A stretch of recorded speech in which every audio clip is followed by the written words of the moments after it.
very carefully. Just because we're black, they say we are slaves. Speak of righteousness, they say we are praise.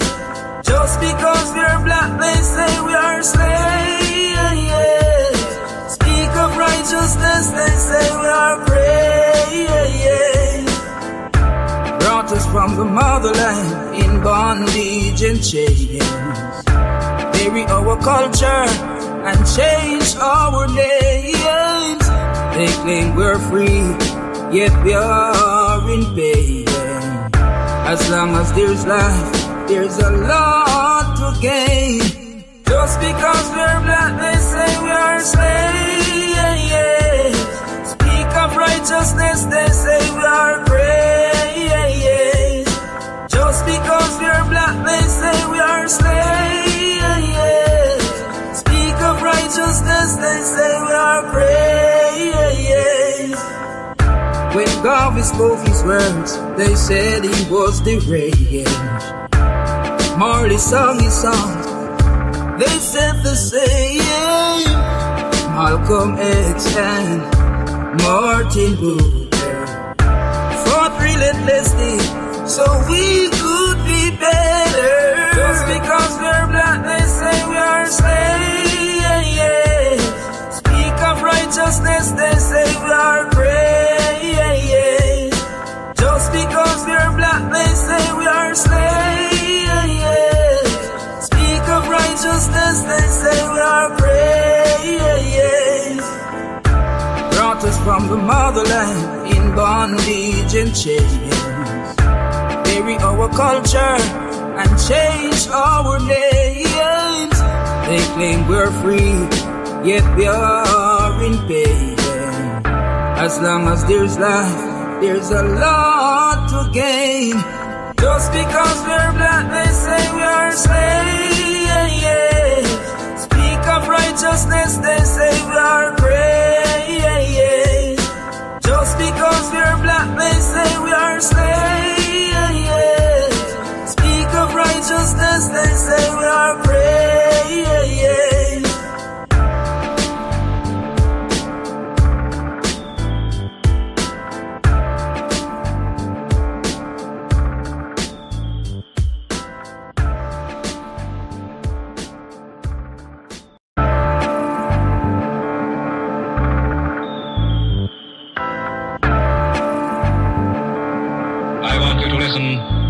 Very careful. Tell the youth them to be strong. You can't tell the youth them to preach wrongs. While you trod it on these lands, just remember every man is equal. Yeah, each one teach one. And our Father God, him are the only done. So make we peace and reason. Smoke trees, span the ends, all the deep meds. Take a look at life and don't close your eyes. Sometimes things happen and it's no surprise. And I just, so it go, so it go, so it go, so it go. It's a government, no have no heart, them no care about poor people. Yeah, bigger heads no love people again. Them more than little of them. We see friends now reason again. Vex through whistle a blame. What time it hurt me to see how the face deal with the eagle of them. Regular me see it a pain. Regular me see it a pain. Take a look at life and don't close your eyes. Sometimes things happen and it's no surprise. And I just, so it go, so it go, so it go, so it go. It's a government, no have no heart, them no care about poor people. Social commentary, drop the one your principle, you don't know the global will come and do it. Some people life every day it's stress. The high price from JPS, that topic is currently. Jah alone him a go help me.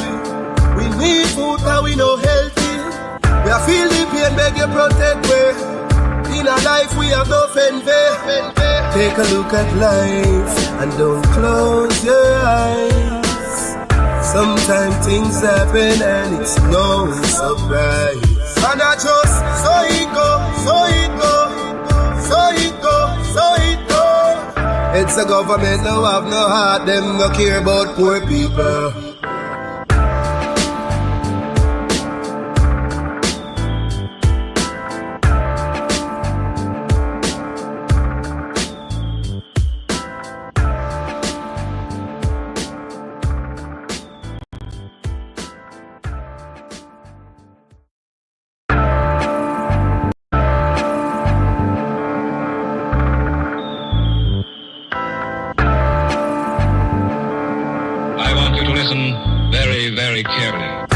It's all about life in the street. People are suffer, try surviving the heat. Bad mind about you one hygiene a tweet. That's why enough of them get rifle a beat. Everybody want big ups and want to drive in a jeep. Every day I'm at the ball when she bike in a read. Not even 5 days, you can't find for the week. Me no see no changes, the same cycle repeat. Give thanks cause life it's a sweet. But keep an eye open every time you go sleep. Cause mankind jealous and them idle go late. Them never yet plant and not try figure it. Bigger heads where you fight for the sake. Now care about the future nor the child where you creep. Them a pray the fat Kyle was submit. The system will slide where you fit. In the streets where we born and grow. Only Jah know and nobody know. When we talk about ghetto life, ghetto life. Talk about ghetto life, ghetto life. Everybody a priest and them want it though. That's why them a speed and they pan the go. Cause this a real ghetto life, ghetto life. This a real ghetto life, ghetto life. Yeah, yeah, yeah, yeah. Everybody just a pre-success. When me looking at the street, you me see enough stress. Them all a fight people who reach up next. Everybody want floss and a beat up chest. Juvenile in a them teen love sex. Them a breed the fast money, them no need subjects. And if you're unfortunate, please don't vex. Also the things said cause the streets don't rest. In the streets where we born and grow. Only Jah know and nobody know. When we talk about ghetto life, ghetto life. Talk about ghetto life, ghetto life. Everybody a priest and them want it though. That's why them a speed and they pan the go. Cause this a real ghetto life, ghetto life. This a real ghetto life, ghetto life. Yeah, yeah, yeah. It's all about life in the street. People are suffer, try survive in the heat. Bad mind about you one hygiene a tweet. That's why enough of them get rifle a beat. Everybody want big ups and want to drive in a jeep. Every day I'm at the ball when she bike in a read. Not even 5 wheels, you can't find for the week. Me no see no changes, the same cycle repeat. Give thanks cause life it's a sweet. But keep an eye open every time you go sleep. Cause mankind jealous and them idle go late. Them never yet plant and not try figure it. Bigger heads where you fight for the sake. Now care about the future nor the child where you creep. Them a pray the fat Kyle was submit. The system will slide where you fit. In the streets where we born and grow. Only Jah know and nobody know. When we talk about ghetto life, ghetto life. Talk about ghetto life, ghetto life. Everybody a priest and them want it though. That's why them a speed and they pan the go. Cause this a real ghetto life, ghetto life. This a real ghetto life, ghetto life. Yeah, yeah, yeah, yeah.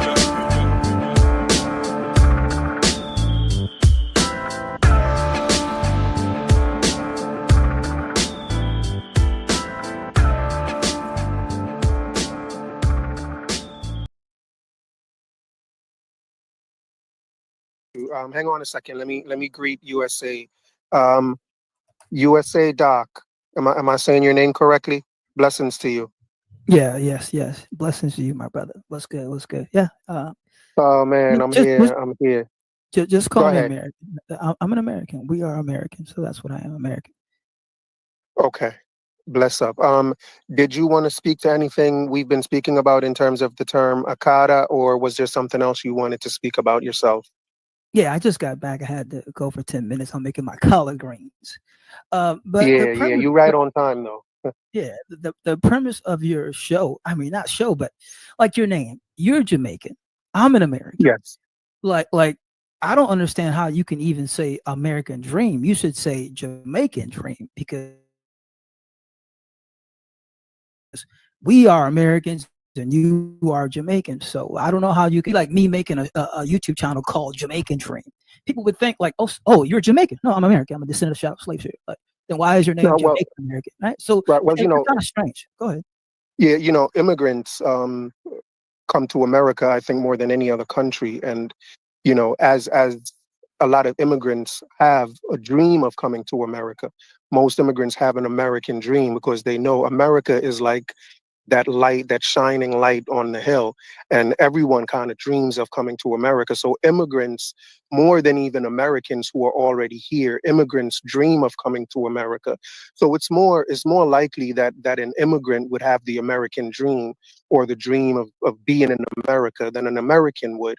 So, you know, and I think that's really at the heart of what the term American dream means. It's is main because America, in my estimation, America is built on immigration, and immigrants are the ones really that have that American dream or that dream of coming here. They come here in droves, wanting to be in that city of light, if you will. And so that's my take on it. That's why I call myself the American dream, because even as a kid, I've had the American dream of coming here. You know, because as a kid growing up in Jamaica, all we heard was just how wonderful Jamaica was, how wonderful America was. Rather, everyone that came to America and returned home just seemed to be doing so well for themselves. And so, you know, as a kid, with my parents, you know, starting the process of getting me here, I was always excited about that. And I always had that dream of coming here, so that I could be more like the people that were returning. And so that to me is a fundamental understanding and meaning of the American dream. And I think it's more geared towards immigrants than anyone else. So, you know, I understand why you would not understand it, but I think immigrants understand it more than native born Americans. Yeah, you know what? That's a great point. I didn't realize you were just, what you're doing is just praising us, honoring us. Like, hey, man, you guys built America so dope. We call it the American dream outside of America. So you're saying, like, hey, you're giving us props. You're like, man, what you guys built, done, founded, were slaves for. It's so dope, so lit. We call it the American dream. It's our dream. It's the promised land. Okay, I got you. Okay, I respect that. Now, yeah, you're calling our home, the descendants of shadow slaves, our home, the American dream. Okay, so you're giving us big props. So I can rock with that. Shout out to you. Yeah, we're giving America, specifically America, big props. And Yeah, today, yeah, yeah, as an yeah, yeah. Shout adult, out to you. I value the Constitution, and I think the Constitution, the way it's spelled out, is a wonderful way of governance. And you know, I think that the Constitution, the way it's set up, should be emulated by other countries in terms of just the freedoms that the Constitution provides for people. And I think that too is also a major part of the American dream. Most of the Cubans, like if you know, a lot of Cubans come here and live in Florida, and a lot of them become Republicans because they don't like what the Democrats talk about when they talk about their socialist ideas, because they don't want to go back to the way it was in Cuba, where they didn't have much of any freedoms. And so the Constitution really does provide certain freedoms to individuals that no other country does. And that's why immigrants want to come here, is absolutely for those freedoms that are guaranteed to them once they're here. And so that's what the dream is about. The dream is about getting those freedoms that we don't have in our native lands. And that's ultimately what it's about. Yeah, those freedoms were begotten by us as a people, as slaves. Everything you just named was founded on slavery. The Constitution, the Bill of Rights, Declaration of Independence, the founding fathers like George Washington, Thomas Jefferson. Hell, we built the White House, the Capitol building. We built the economy that people flee here to: cotton, sugar, tobacco, indigo, rice. Those were the 5 major industries of America, which ran all of America, the North and the South and the West. So yeah, it still comes back to us. When you say, well, the Constitution, yeah, that was founded on us. Slave owners everywhere. Everything you just named comes back to us. So you're still giving us praise and glory, because everything you just said literally was founded on us and could not exist without us. And any historian would tell you that without slavery, there is no America, period. So everything you said, it comes back to us. Thank you for honoring us as a people. I don't care if you do it directly or indirectly. Thank you, brother. I appreciate that. You know, I think it can be debated whether it all goes back, whether the Constitution, whether America is built on slavery, and whether if there's no slavery, there'd be no Constitution. Because remember, they amended the Constitution to get rid of slavery, and I think if you also remember, it was it was really the Revolutionary War was really what sparked abolitionism, the abolition movement, because the abolitionists felt that slavery ran counter to the Constitution and the fact that all men are created equal. And so the Constitution itself, in my estimation, is not built on slavery. You know, America also, in my estimation, is not built on slavery either. I think the Civil War proved that America went to war to end slavery. And I think that it's after the Civil War that, in my estimation, that's when it's arguable that America really started, America as we know it, and what the American dream, because during slavery days, immigrants did not have an American dream. You know what I'm saying? The American dream for immigrants, especially Black immigrants, did not exist during slavery. And so the American dream that we have is about, again, about the Constitution, which was used as the catalyst to end slavery. So I think it's a little bit unfair to those founders to say that they wrote that Constitution and that it's built around slavery. And I don't think that America itself is built on slavery. I think America fought to end slavery. And it was after slavery ended that America as we know it really began and really started living up to the ideals of the Constitution. Okay, let me just play Trump for you. I'm going to give you the President Trump. Hang on. African Americans built this nation. We built this nation. You know, you're just starting to get real credit for that. Okay, I don't know if you know that. You're just starting to you built the nation. So there you go, bro. The founding father said the same thing. Let's go back to the Constitution. I think you cut the video short. I think right after that, he said, we all built this nation. And, you have to remember that he's a politician and he's in a room full of African Americans, and he's saying what they want to hear, but he's being a politician. But more specifically, I think where you cut that video right after that, he said, we all built this country. And that's my issue. No. Let me just finish. Let me just say this. My position is that we all built this country, but I think FBA wants to have some type of special acknowledgement, to be put in a special position where, without them, there would be no America. And I totally disagree with that. I think, again, America was built after the Civil War and after slavery ended. And I think the ideals of America really has nothing to do with slavery. Yeah. Even Trump, after that part, he goes, you guys, you slaves as slaves were critical to the building of America. Notice he didn't say immigrants were critical to the building of America. Let me just play it through to the end. I'll play the whole thing.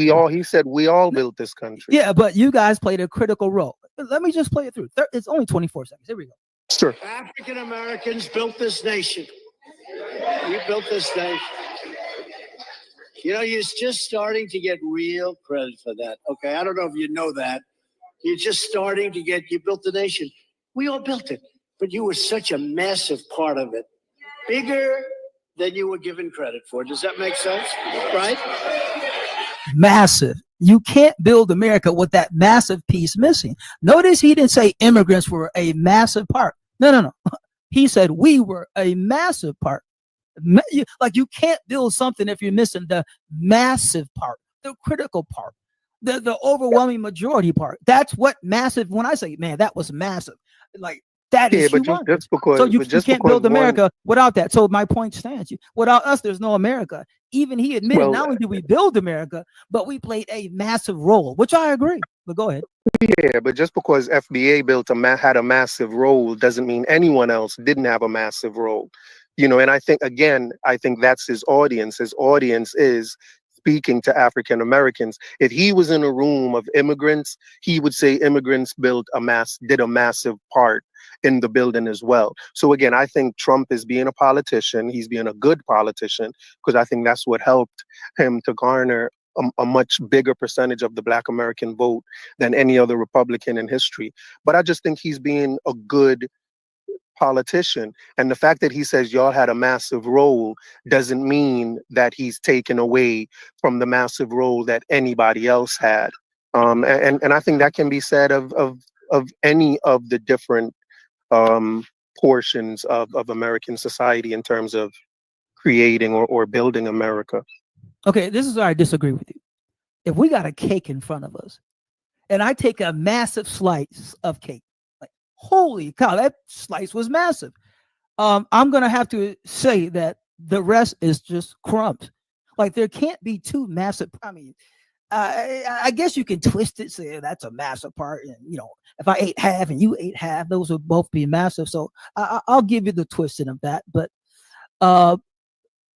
this is, let me just push it further to show we built America. America was built in 1790s, actually 1789. That was America. Done. The Constitution, the Bill of Rights, the Declaration of Independence, the 3 levels of government, the presidency, the Congress, the Supreme Court, all of that was done by 1790. So 1790 was the end of the building of America. America was already built. 13 colonies, all slave owning. The dominant state of all 13 was Virginia, ran by slaves, right? Virginia was the foundation of the 13 colonies. Bar none. Like, the North didn't even matter. Without Virginia, they will tell you, without Virginia, there's no United States, because Virginia had the biggest population and the most like the first 5 presidents, 4 were from Virginia. It's called the Virginia dynasty, right? And so, yeah, what you're saying, it just doesn't pan out, man. America was built in 1790. Come on now. Now, in 70, you said there were only, 13 states? America today is 51 states. For you to say, hold on, 13 colonies, they weren't even states at that time. So, and today, America is 51 states. Those 13 colonies became 13 states. Today, America is 51 states. So for you to say America was done building when it had 13 and now it has 51, I think that's ludicrous. But let me ask you this question. Would you say Europeans had a massive role in building America? Well, hang on. America was literally, look at the 1790 citizenship for white people. It said the United States of America. It was over. America was built in 1790. It didn't matter if we didn't add a single other state. America had already existed in 1790. It didn't matter if we added the Midwest or the West. The America was already done. Like, even if we did not add the Midwest or the West, America was already built literally in 1790. That's why it says the citizen clause for white people. Only free white men of good standing could be a citizen in the United States of America. When did blacks become citizens? 1868. But you said so that has nothing. So then how would America have been built in 1790 and black? So you're saying the building of America has everything to do with just when y'all were slaves? Yeah, well, no, that's just a fact. 1790, America was. So the 14th Amendment. The 14th Amendment has nothing to do with the building of it. It wasn't a part of the building of America. No. America was done in 1790. Literally, actually. So you're saying the 14th Amendment and all of those amendments that came after the Civil War, which granted black people all of their rights, you're saying none of that, America could be America without any of that? Yeah, it was already America, bro. It's not could be. 1790, it was the United States of America. Actually, 1789. We had the 3 levels of government, the Constitution, the Bill of Rights. It was done. What they did was add on more states to America. But if you're adding on, you're still building, bro. No. America's that's like me saying, hold on. If I'm building a house and I build 3 rooms, and then I say, okay, my house is done being built, but then I continue building rooms. How's my house done, but I'm still building rooms onto it? That doesn't make sense. It does make sense because you're saying it wrong. See, America is the federal government, okay? That's what America is, literally the federal government. The Constitution, the Bill of Rights, Declaration of Independence, 3 levels of government, president, the Congress, the Supreme Court, Washington, D.C. That's America. If you take away Washington, D.C., there's no America. Even today, 51 states, take away the federal government and all 51 states now become independent nations. What makes everything come together as one is the federal government, Washington, D.C. 1790, it was over. It was built. America was done. It was over. Everything else is inconsequential. Even today, if you take away the federal government, what happens? Every state is now an independent nation. The only thing, literally, I'm saying literally, the only thing that makes all 51 states part of a nation is the federal government. Without the federal government, every state has to rely on their own government, the state government, which would mean they would be independent nations, just like the 13 colonies were essentially independent nations, right? And that what brought them together was the federal government. That was completed in 1790.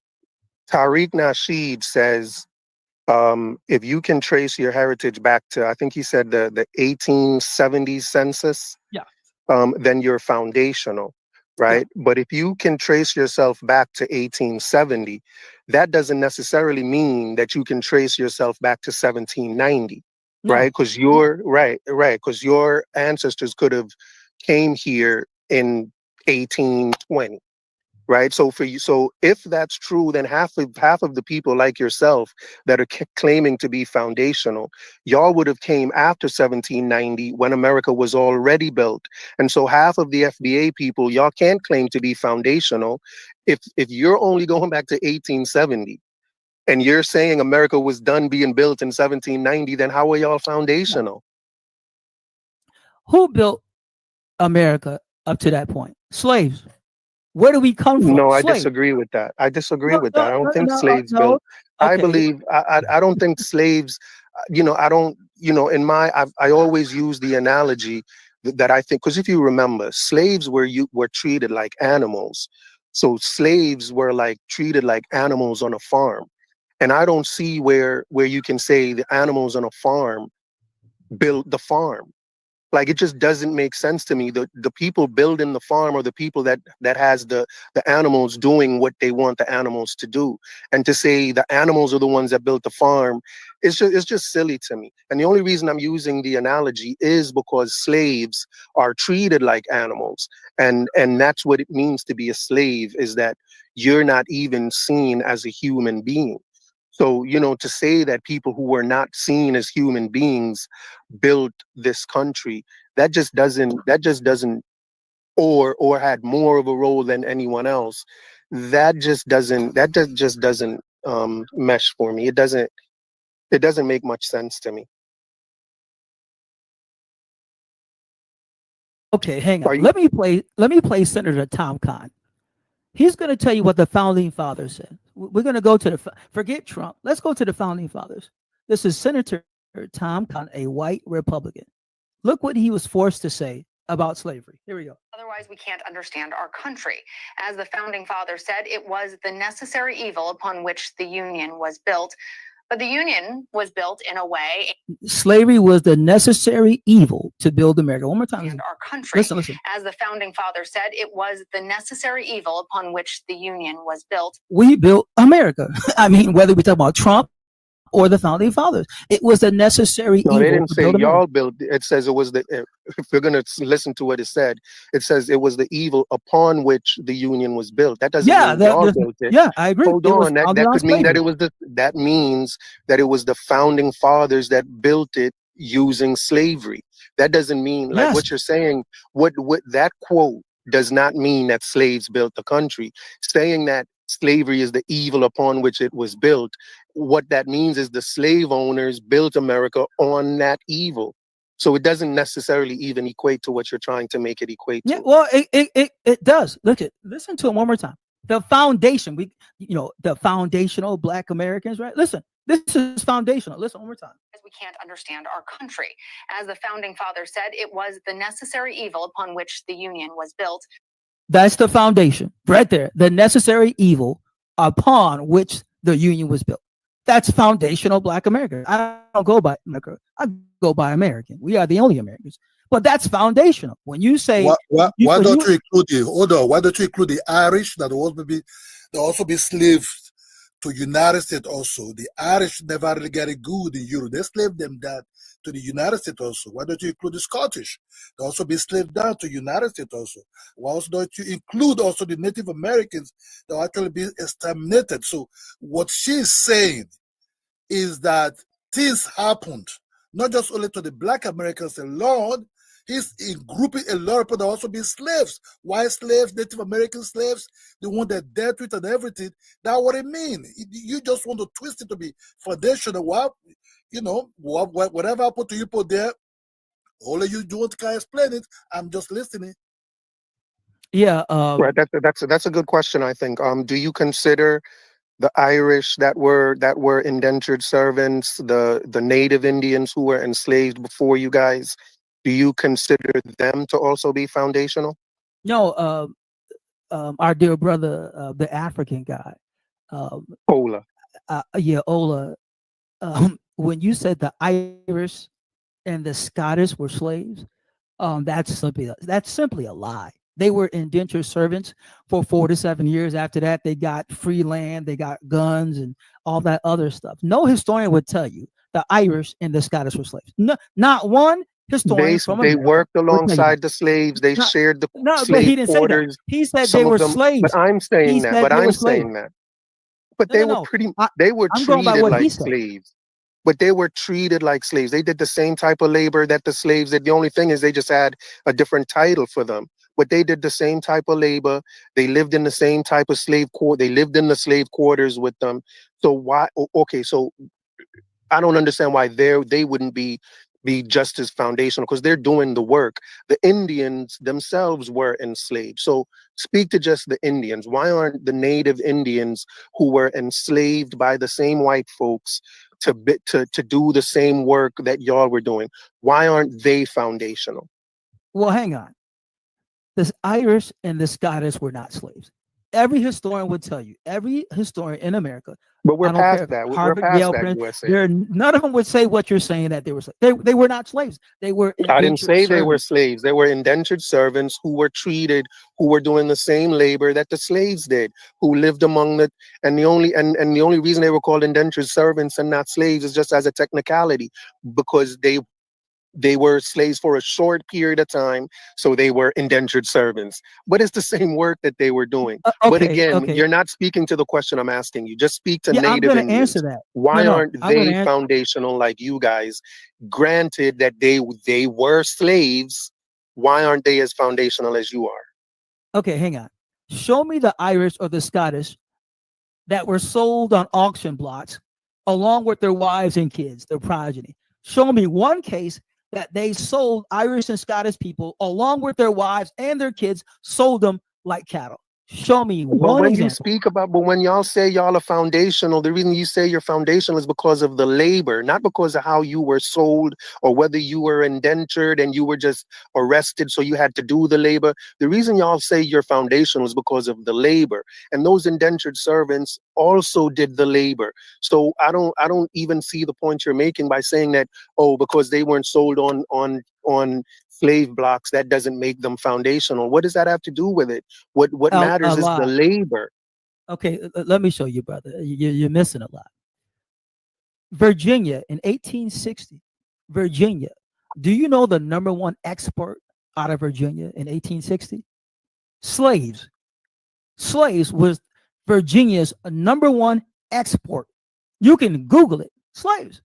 So when you say to me, hang on. When you say to me, well, what does being sold have to do? Do you know how much money went along with selling our ancestors? Let me give you an example, brother. How much money went along with selling our ancestors? In 1860, you can Google this. In 1860, our ancestors were worth more than any other sector in America besides the land itself. Experts say in 1860, our ancestors as slaves were worth more than all the banks in America, all the money in those banks, all the money circulating in America, all the manufacturing companies in America, and all the railroads in America. Experts say you put them all in one corner, and our ancestors were worth more than all that. So when you say, well, what does sales have to do with being foundational? That was the biggest money market. The worth of slaves was the biggest money market in all of America, besides the land itself. All of America. Name one industry that was worth more than slaves. There is none. Not the northern industry, the Industrial Revolution, not the West being the farmers, nothing. So you're simply wrong. No, I brother. think you're talking about in the South. I think you're talking about in the South, but in the North, slavery didn't play that. In the North, slavery. Where is this? 90% of where is this slave? Where is this the slave from? The slave you talk about Virginia, right? Who are these slaves? Where are they from? Which territory did they brought them from somewhere? Where are they from? The slave you're talking about, because I want to know where this slave from. Oh, that's easy. The slaves were the natives. We are the natives. We didn't come from Africa. I would say less than 20,000, less than 10,000 slaves came from Africa. Less than 10,000 slaves. You can laugh all you want, but you can't prove we came from Africa. You can laugh all you want, but you can't prove we come from Africa. Less than 10,000 slaves came from Africa. You can laugh, but you can't prove it. Hold on. Less than 10,000 slaves came to America from Africa? Yeah, less than 10. I would say less than 10,000. I can even give you 50,000. That would still be nothing. I could even give you 100,000. That would still be nothing. Speaking this, let somebody else speak, please. When I came to this panel, I said, somebody, his brain have to be something else. You have to be, so your cognitive have to be twisted around for people to understand you people. It's good. There's nothing wrong. You people can be mixed with any other things. But don't twist history or rewrite it. Because hold on. The white people that discovered United States, right? It was not your people that discovered United States. Well, you people make sure you people were already United States. That's an offense to the Native Americans that owns that land. You know, due that those people are not more like noisy in the YouTube. If you people came there or you were there, how come about the natives still collecting their money, the federal government still recognizing them, even when they miss? You know, even the so-called what they call the free man that just won their case, right? What they call the Samao. The Creek, the Creek. You can see the way they differentiate them. The natives said you cannot be Creek if you're not on the bloodline. Mean to say you have to be the indigenous people to that land. They have to minus the Africans they brought to that place. With those people that even took that case to the native court, to the Supreme Court, the native court said they're Africans. But let me help you out. Hold on. Who stay with this? Who one with the other? They will be slave also by this native, or be owned also by this native. That they this way they know. They fought together, they be together. That they want to be member of the tribe. The native never said, oh, you people were here, so you people have to be part of us. They said, no, you cannot be part of us because you people are Africans. So don't twist history, my brother. Don't twist it. Ola, you're ignorant of what everything you just said. You're the one, hey, Ola, listen to me. Ola, listen to me. You people are crazy. Ola, listen to me. You people are crazy. No, Ola. Is fucked up. Your brain is... No. Ola, listen to me. Okay, you talk, and when you're done, when you're done ranting, I'm going to correct you. Go ahead. Keep ranting. Don't twist. You people, look, you are not the only one on this YouTube. You people become like a menace on YouTube. If you people were in Africa, I'll take you to the psychiatric home. I'll start giving you people volume 5 to be eaten over there, so that you people can get a good sleep. You people become a menace. Propaganda. All kind of propaganda. Nonsense propaganda. Propaganda doesn't make sense. Ola, Hey, when you're done, Ola, what I like about USA Docs is that he's maintaining his cool, if you notice, Ola. And I'm going to ask you, you know, it's just we're just having a discussion. You know, let's not get to the point where we start yelling and stuff like that, because I think it takes away from the conversation rather than adding to it. So I know you're passionate about it, Ola, but I'm going to ask you to just, you know, let's just stay civil and just talk about these issues without getting too mad at these ideas. Let's just maintain our cool, because I think when we start yelling, Ola, we start to lose. So let's just maintain our cool and continue the conversation. Go ahead, USA Docs. Yeah, what Ola doesn't understand is he talks about these reservations. Well, who created these reservations? The white man did. In the 1890s, he decided where the reservations were going to be and who was going to be on these reservations. That's it. It has nothing to do with lineage beyond that. If you can trace your lineage to where the white man created these reservations and who would be on these reservations, you're on. It's called the Dole's Rule. Who created the Dole's Rule? The white man. See, these Indian reservations were created by the white man. Literally, it's called the Dole's Rule. Well, who created the Dole's Rule? The Indians did. These so-called Indians did. The white man, the government, the white government created these entities called reservations over 1,000 years ago. It had everything to do with what the white man wanted. He wanted a certain group to be on these reservations and allowed on these reservations, and the dark-skinned ones with nappy hair, he just kicked them off. That's how it was created. Here's another one, Ola, I bet you don't know. There was the leader of the 5 civilized tribes. His name is John Ross. During slavery, he was the leader of the 5 civilized tribes. His name is John Ross. And you know what, to prove my point, Ola, he was 90% Scottish. You can Google it. He was 90% Scottish. His father was a whole Scottishman, and his mother was like 89% Scottish. So John Ross was literally a Scottish man, yet he was the head of the indigenous tribes. That's how white these reservations are. That a Scottishman, John Ross, was the leader of the 5 civilized tribes, and he worked with the United States government. So when Ola says, well, these are native people, no, they're not. John Ross, you can Google John Ross, the leader of the 5 civilized tribes right now. He was 90% Scottish. In other words, he was a whole white man. So yeah, these tribes aren't the natives. We're the natives. They just kicked us off. And now, like Ola admitted, they're allowing tens of thousands of us to get to become citizens of the Creek, the Cherokee. All of them are starting to do it. How come all these tribes are now starting to say, yeah, these Negroes are actually should be citizens of these tribes and be a part of these? Because we were the natives. They destiny swapped. They swapped out us for white people. That's just a known fact. And Chinese people too. They also bred themselves into these tribes. So these tribes are largely made up of Chinese and white people. That's why these reservationist people look like Mexicans. When you go on these reservations, how come they all look like Mexicans?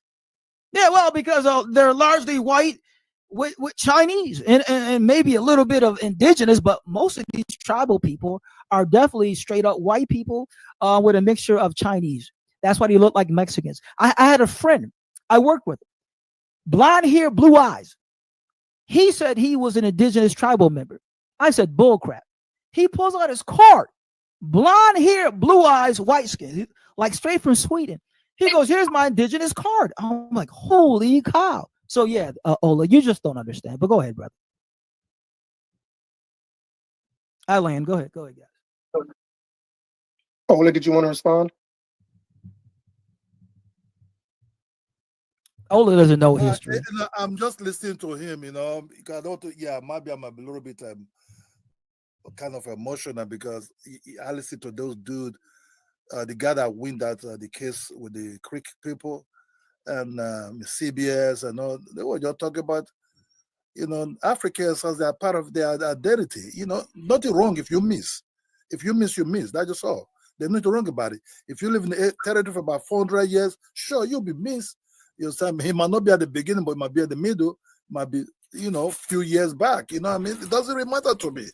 But what I'm trying to say that twisting history is a little bit dangerous. And if you twist history just for one side and just some group of people that want twisting it, but not the whole of the other ones that do, you Black Americans are not actually monolithic, So if you speak for yourself. I speak for myself. I'm not representing the whole of Black people in Nigeria. You understand me? I can ask other Black Americans, they might come with something else. But the truth of the matter is, I'm just listening, hearing you. You know, but what is going on is the insult against the Africans, propaganda. The Africans are begging. They're not going to the African shops. These are just propaganda. There ain't nobody boycotting no shit. Hey, Ola, let me ask you a question. Ola, I want you to look up, I'm going to settle this right now. Look up John Ross. He was the leader of the Cherokee tribe, one of the 5 civilized tribes, John Ross. He worked with our government. And you're going to see he was like 90% Scottish. His father was Scottish, and his mother was almost completely Scottish. That's going to prove to you that these people on tribes are largely white people with Chinese, with a little bit of a native. But look up, everybody look up John Ross, American Dream. Google John Ross, the leader of the Cherokee tribe. It's going to say his father was Scottish, a whole Scottish man from Scotland, and his mother was almost completely Scottish. He was like 1/8 Cherokee. 1/8. That's the leader of the Cherokee tribe during slavery. He was literally 1/8 Cherokee. In other words, he was like 90% white man. That's how white these people are, bro. Maybe it's because you have the bloodline. You understand me? You have the blood. That's what I said. Missing is possible because you people live together over there. You see, that's what I say. To be missed is not a problem. You can be missed. You can be black and white. You can be Indian and black. But what I'm trying to say, which most of you people are missed also. You understand me?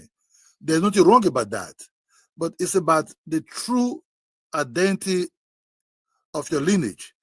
You understand me? Or just of your lineage. You can be white and black being mixed. You can be native and black being mixed. You can be anything. But you said it's Scottish. You said it's Scottish. His father is Scottish. Yeah, John Ross. He was the leader of the Cherokee tribe, 5 civilized tribes. He was a Scottish man. Yeah, you see, but he have a lineage in the way to the Native American. And yeah, 1/8. Okay, 1/8. He was literally 1/8 Cherokee. 1/8. 1/8, bro. That's like, you know what? How ridiculous that is. That's like me saying I'm 1/8 European. Therefore, I'm a white man, even though I'm dark skinned with nappy hair. That would be like me saying I'm 1/8 white, so I'm a white man. That's what you're saying. You're literally saying that. Hold on. Who voted that's how him? ridiculous. Hold on. Who voted him to be the leader of the Cherokee? Right? He was being voted in. Yeah, a white man was voted in. That's proof that these tribes are white people. It was a Cherokee native that voted him to be the leader. So because he have their bloodline. Ola, listen, I respect you, bro, but you're so ignorant. Let me show you how ignorant you are. No, listen. In these tribes, they had whole Scottish men and Irishmen being the leaders. Just straight up. Did you know? Hey, Ola, did you know that in the 1700s, that late 1600s, 1700s, definitely 1700s, Scottish men and Irish men would just marry into these tribes and become leaders. Whole Scottish men and Scottish men and Irishmen would just simply abandon the colonies and just go into these tribes and marry into the tribes and become a tribal member. Whole Scottish people and Irishmen. This is well documented. Same thing with these Chinese people. They would bring in Chinese people to the West, and they would just go in and just forsake the state they're in and just marry into these indigenous tribes. Whole Chinese people off the boat. But you can definitely look up the Irish and the Scottish, how they became native Indians. They simply just gave up on being part of the colony or the states and just married into these Indian tribes and became Indians overnight. A Scottish man just became Indian and Irish. They did it all the time, bro. That's why John Ross, the leader of the Cherokee tribe, was 90% white. Only 1/8 Cherokee, bro. How about the black guy that also that was partly native also? I think he was the leader of he was a fighter. I forget his name. Is he I forget his name. I think he went to Mexico or something like that. He's a popular mix with black and native. You know, he was a fighter too. You know, I don't know where he's from, but I forget his name. Is it John Hoss or I forget his name? Or Johnny something? I forget his name. You know. So hang on a second, Ola. Let me say something real quick to the chat. People in the chat, please. Can y'all hit that thumbs up button, please, so we can get some more people in here to join this great conversation. I think USA. Respect to you, sir. I absolutely appreciate your just your vibe. You came in respectfully, and you continue to speak respectfully. I appreciate that. So it's a good conversation. So if people in the chat, if y'all can please like the video, so we can get some more people in here, that would be great. The main goal here is to kind of bridge that gap, because I do think delineation can happen without the rift. I think it's possible to have both, where FBA can respect their American uniqueness and still respect their African heritage as well. I don't think it has to be just one way. So the main thing we're trying to do here is to kind of bridge that gap. So if y'all don't mind hitting that link, hitting that like button, so that we can get more people in here. Hopefully more people will join the panel. Let me know if you want the link. If the link is pinned, if you want to come up and join the conversation, that would be great. Ola, I'm sorry to cut you. Go ahead. Oh yeah, what I mean, you see, anybody can, what they're doing that. I don't know if it's or you just on YouTube alone. Yeah, you can separate yourself from the other. I say you're forming a tribe now, which most Africans understand. We Africans, we came from a tribe, but you can form your, but we also respect each other's tribe. But when you want to separate yourself, right? You say you're forming a tribe now, which is good. Nobody's asked you not to do it. There's nobody say, "Oh, please don't do." No. It's your right, because you live in the United States. As long as you live in the United States for almost 500 years, you are indigenous to the United States. That's just the truth. Even those that came from Africa, that they took there 400 years ago, they're no longer Africans. They lost the nuances. They don't have the language anymore. The food is totally gone. Their descendants are mixed, with other race and everything. You can't call them Africans anymore. But if you want to separate yourself, okay, we want to separate because we'll be here for a long time, which is good. I think most white people understand. I think most white people know who is Black American, who is not. You understand me? With the last name, with the way they move, the way where they're staying, and the way they talk. And Africa can never talk. And Africa can never talk like a Black American. It can never happen. And Africa, even the first generation Africa, don't even know the nuances of a Black American, because these are things are being developed by mother to child, the fathers to child. It's a way of lifestyle you move and the way you do. That's your culture. There's nothing like, oh, your culture is your culture. Africa is not a monolith. It's too huge. We have different cultures even among ourselves. You understand me? So by deleting or sorry for my accent or separating yourself from the other one, but using an insult to who you to a target or people that you say, because those will never ask you not to separate yourself. It's the insult that we have to respect each other. Even it's okay, I'm this, I'm not an African. That's why I use the word Black American. I don't want to call you poor African. With peacefulness, without not insulting the other ones, but not the ones that came first and said he's Pan-Africanist. He started selling Pan-African everywhere. He went to London to meet the Black British there, which Africans are the Caribbeans. Bro, if you come to London, you see the Jamaicans and the Africans. Yeah, did they clash when they were at first? Yes. But before they understand, they said to themselves, started marrying into each other or having friendship with each other, doing this with each other. One thing that we did hear from the Jamaicans is that they're not Africans. How did the clash ended? How did the beef ended? That the Jamaicans have some serities they took from Africa, what they call elderly council of both sides came to squash the beef. Elderly councils. The white man that squashed the African beefs and the Jamaican beefs. You understand? It was the elderly people from this group that came together to squash this beef. They said, man, you both crazy. You kids are crazy. With one family. That's what Afrobeat could generate heavy in London, UK. Heavily, nowadays, they're heavily intermarried. You see a Jamaican man married to an African woman. You see African man running to Jamaican restaurants to eat Jamaican food. Home takeaway. So with the Jamaicans. Hey, Ola, I don't know what you're talking about. I know you're talking a lot, but you lost me. Okay, I don't know what you're talking about. I said, right, you can separate yourself, right, without attacking the other ones or try to bring the other who's attacking any? I'm not attacking anybody. Yeah, I got you, bro. Hang on, Ola. I live in Maryland, out in the country in the suburbs, but I go to Baltimore to get my Jamaican jerk chicken. When me and my daughter go there, man, my Jamaicans show me so much love, man. I mean, they could be a line, and they'll call me like, Sean, come up with your daughter, and they're speaking Patois to my daughter. They already know what I order, so it's already done. I leave a fat tip. So the Jamaicans at the Jamaican restaurant here in downtown Baltimore treat me with love, bro. And I love them, bro. They're dope.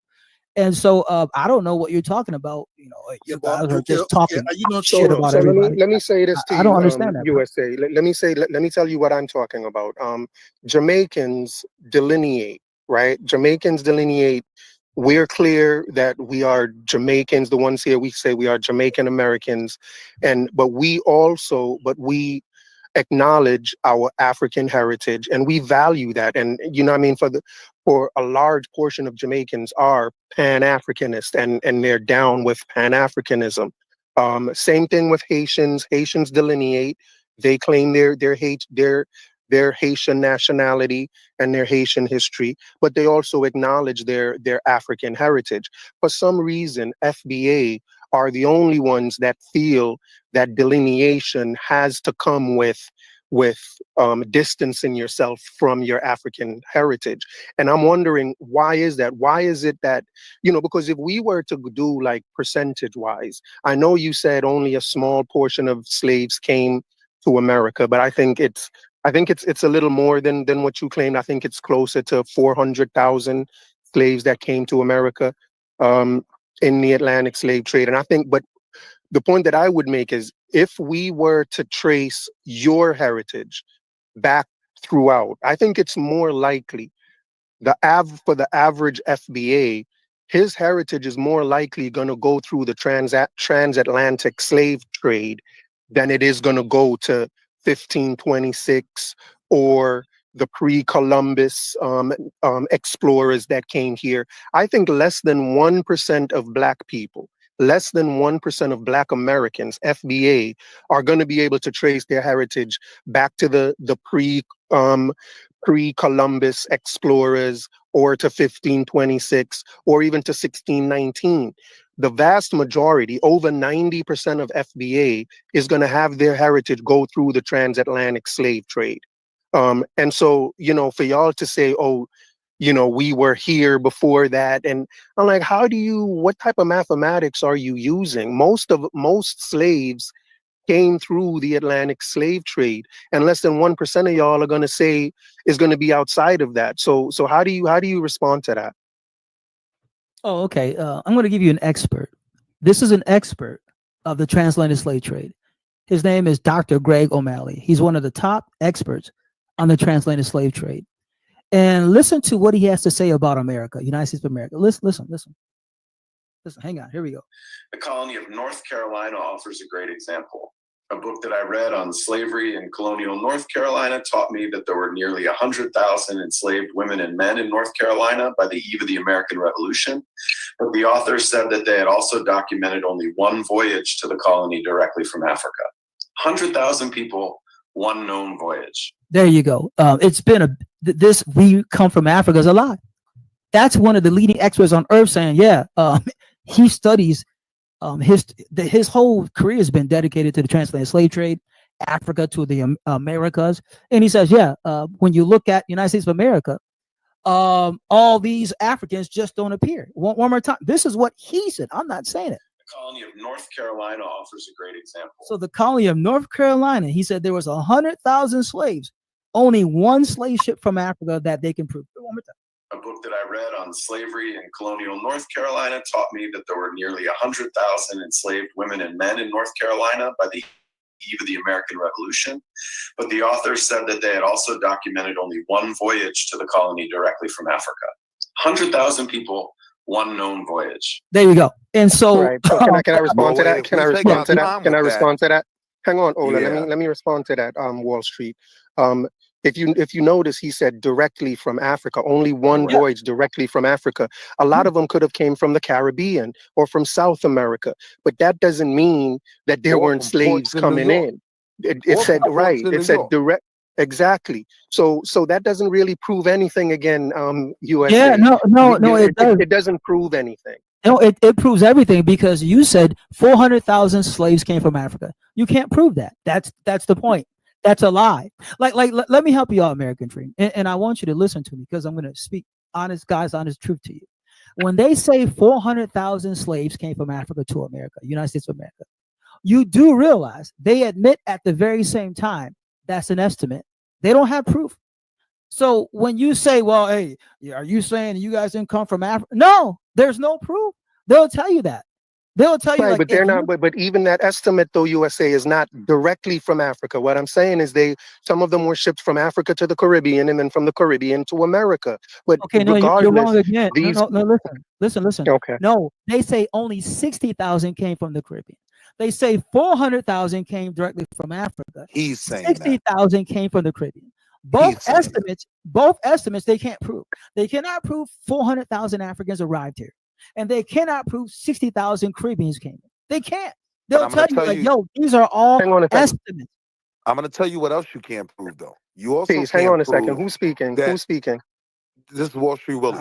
You I also don't can't Wall prove. Street Willie. Wall Street Willie. Hang on, Wall Street Willie. Let me say thank you for coming on. Let me greet you before you start speaking, if that's okay with you. Yes, sir. Thank you for hitting the link.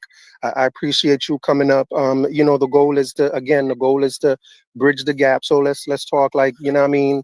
Like we're just really trying to learn and trying to build. But again, thank you for coming up. Go ahead. Yes, sir. So on the proof side of it, there's literally zero proof that blacks in our current form, anything like us, was here prior to 1492. It gets literally so weird that people start using Olmec statues and things like that. People can't find a single treaty, right, of these black aboriginals to America between any of the people that came in and invaded America. And that's a documented history verified by multiple groups, right? Slavery as well is a history that's documented by multiple groups. You have the Europeans who came over here documenting slavery. You have them documenting slavery outside of America, all through the Caribbean. You have the people of the Caribbean documenting slavery. These are various forms of proof. Now, if you're looking for a specific number of how many slaves came in 1712, yeah, it's going to be very hard to find those numbers. Again, you're talking about a corrupt institution. So people aren't keeping the best, records for a RICO charge, right?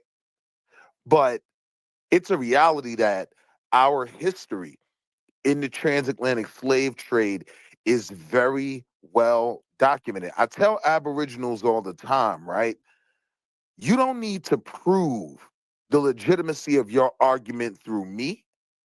Prove it through the Native American who is accepted all over the world and in government treaties and documents as the original people here. Hey, Wall Street, we already talked about that. You're completely wrong on that. We've already covered that. Listen later on, bro. We've already walked through that. I walked them through that. You're wrong on that. So that's totally Where was wrong. I wrong? Continue on.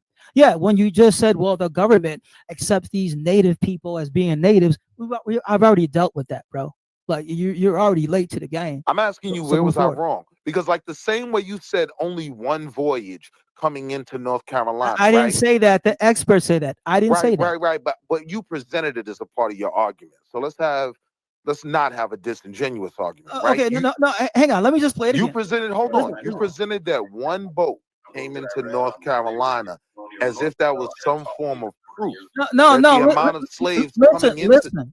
Listen, hang on. Let me just play it again. The colony of North Carolina offers a great example. A book that I read on slavery in colonial North Carolina taught me that there were nearly 100,000 enslaved women and men in North Carolina by the eve of the American Revolution. But the author said that they had also documented only one voyage to the colony directly from Africa. 100,000 people, one known voyage. That's all I'm saying. That's what he said. Don't talk to me. He said 100,000 slaves in North Carolina, only one slave ship from Africa. Where the slaves come from? That, though. So yeah. But that's hold on. So let's deal with what he said, though. Let's slow down. Let's slow walk it. Hang on. Are you know what the American hang Revolution was? Hang on. Are you a descendant of chattel slaves in United States of America, or are you African or Caribbean? I'm primarily a descendant of chattel slavery in America. No, then you ain't us. You're Caribbean or African, but keep it pushing. Go ahead. I have a Bayesian. Yeah, okay, bro. You don't need to explain. You're not us, but continue. Go ahead. Make your point. But hold on, because you're making a felonious statement. No, and this is a part of. Hold on. Let me respond to that. You came at me personally, right, about my identity. So let me explain why I find y'all so goofy.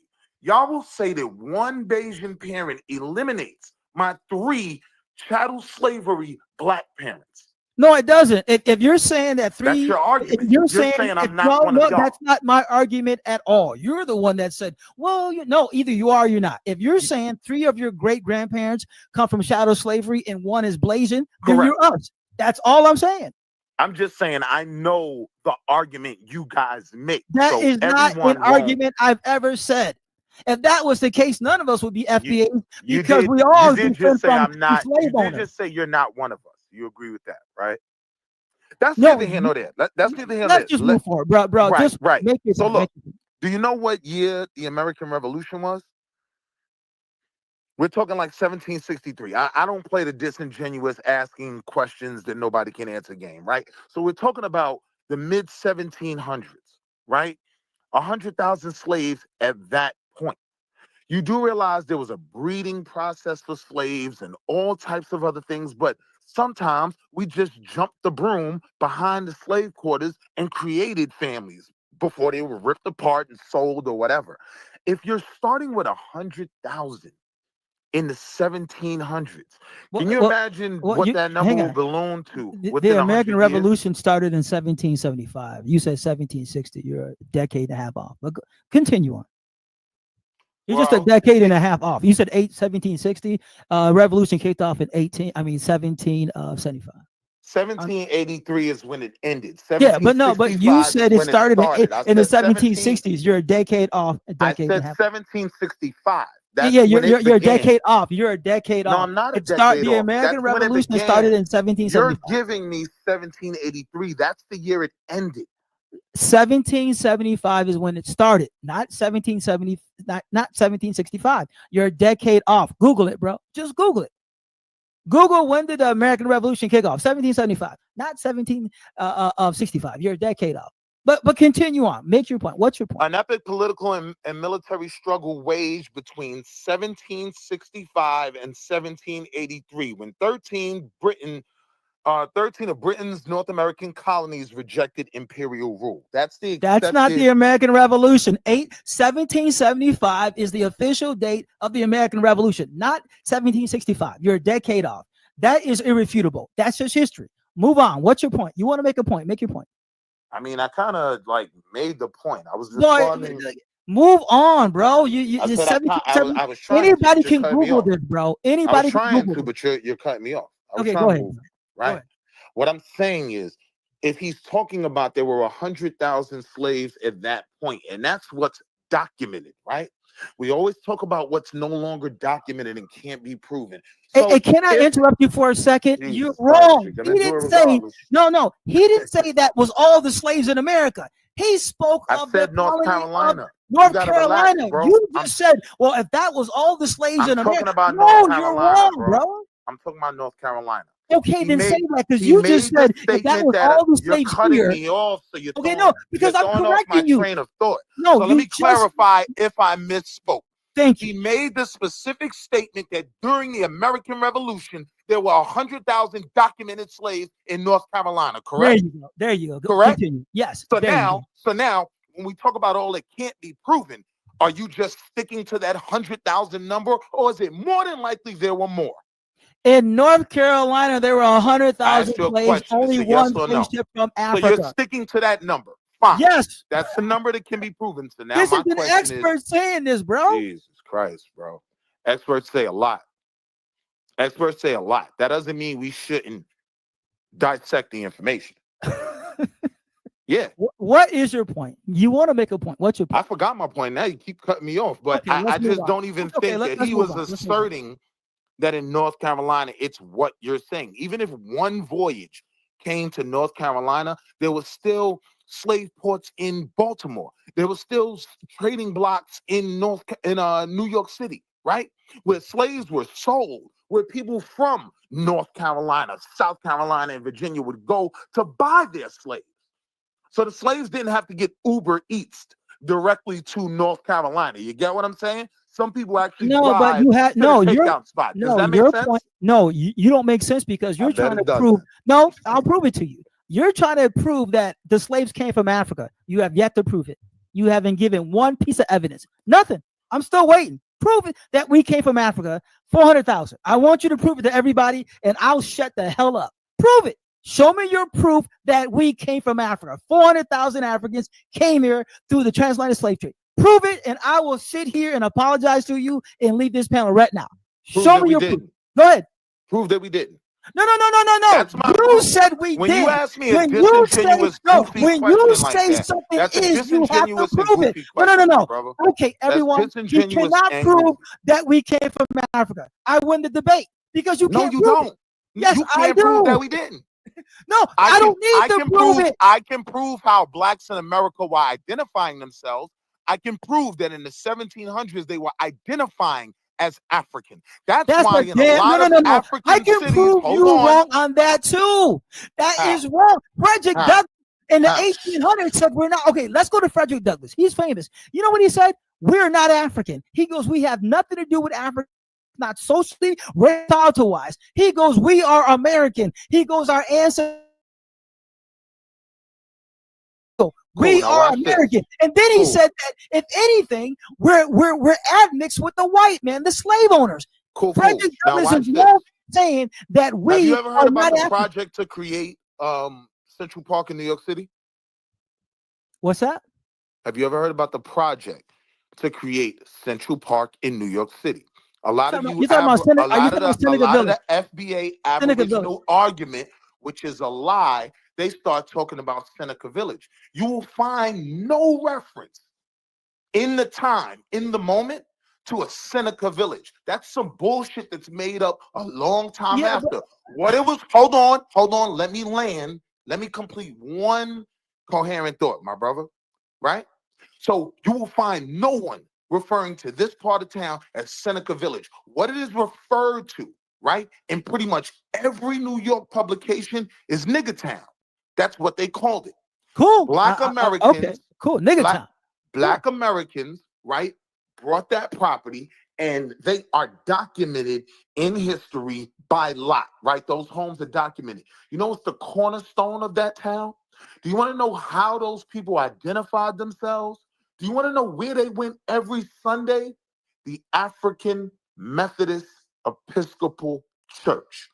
This is how these people identified themselves in the 1700s. Bro, let me help you. So now you're coming in and changing. You're saying how they identify themselves is wrong.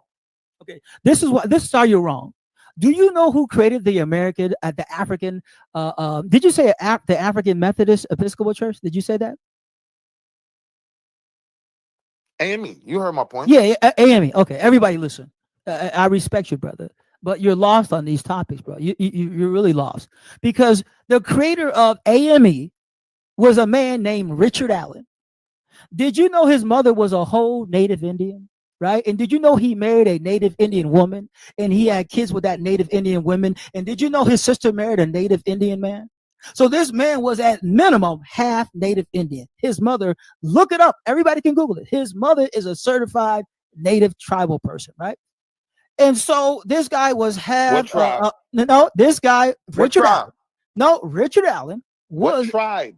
Oh, I don't know. I forgot. I know look it up. I win the debate. No, look it up. Disingenuous your argument. Will you let me land? I let you speak. Win the debate. I let you speak.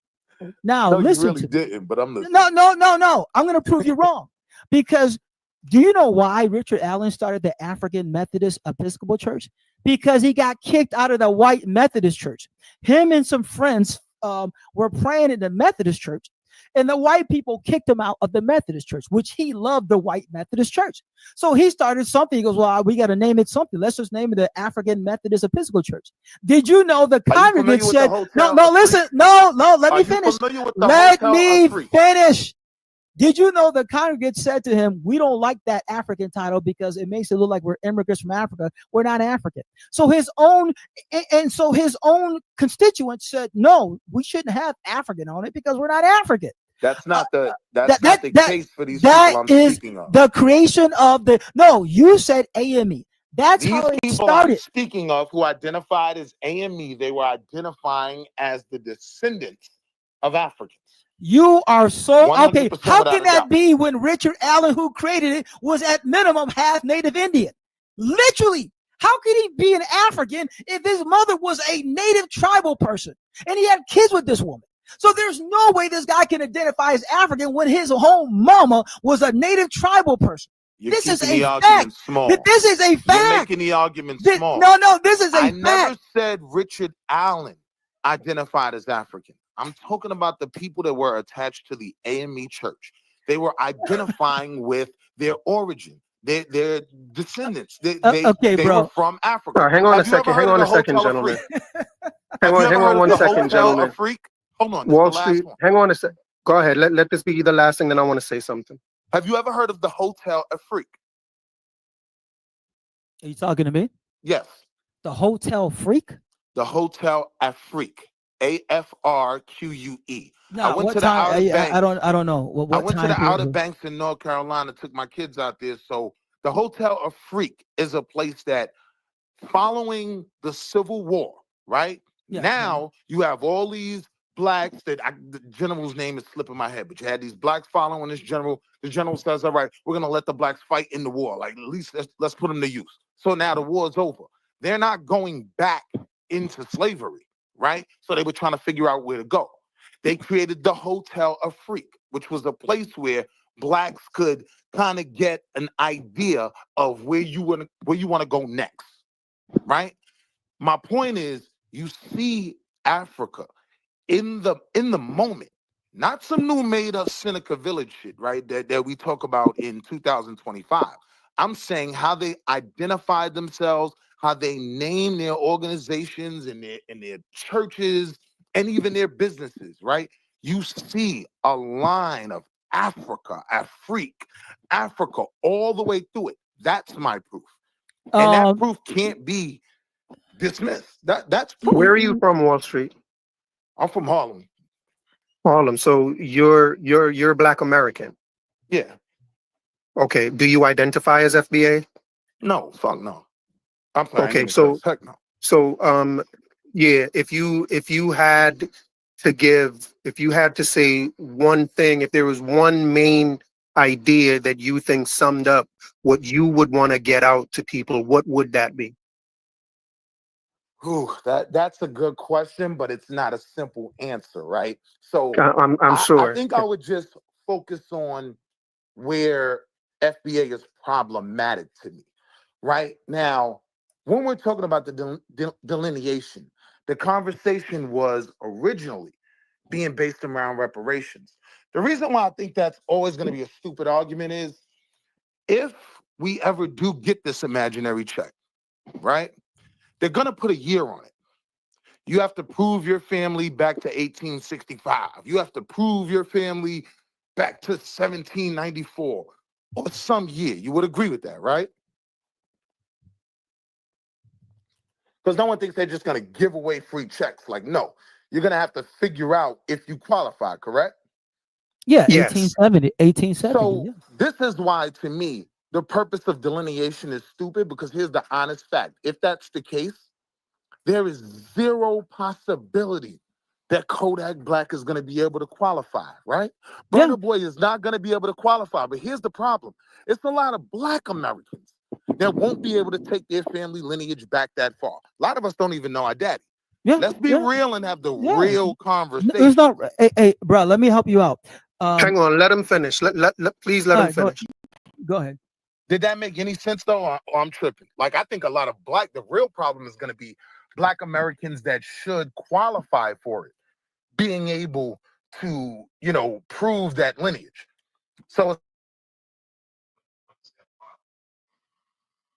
You cut out. the issue, if you're Yeah, talking you're cutting out. reparations. You're cutting out, Wall Now, if you're Street. talking social issues in the community, I will say I do understand and share some of the sentiment FBA has, right?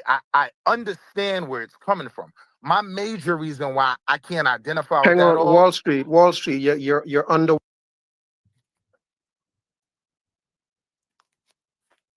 You couldn't hear me? You couldn't hear me? Check 1 2. Okay, I can see myself. You. Yes. You can hear me? I can hear you. I don't know if anybody else can hear you. Yeah, that's just my feelings on it. Like, if we're dealing with something tangible like reparations, like this delineation, honestly, is pointless. We would be better served focusing on creating systems and think tanks that would help our people be able to, qualify and tie that lineage back, sharing the tips and secrets that some of us use to trace our family lines back. But that's going to be the bigger issue than a Jamaican getting reparations, my opinion. And I also, I don't subscribe to the "we were here before Columbus" argument. So, like, I know my lineage is based in chattel slavery. So when I look at the 3 stars on the FBA flag, the first one is for the indigenous people of America. The second one is for the explorers who came to America, the Black explorers. And then the third one is for you chattel slaves as well. That's not a movement I can attach myself to because it doesn't speak to, the principles and ideas that I try to elevate. So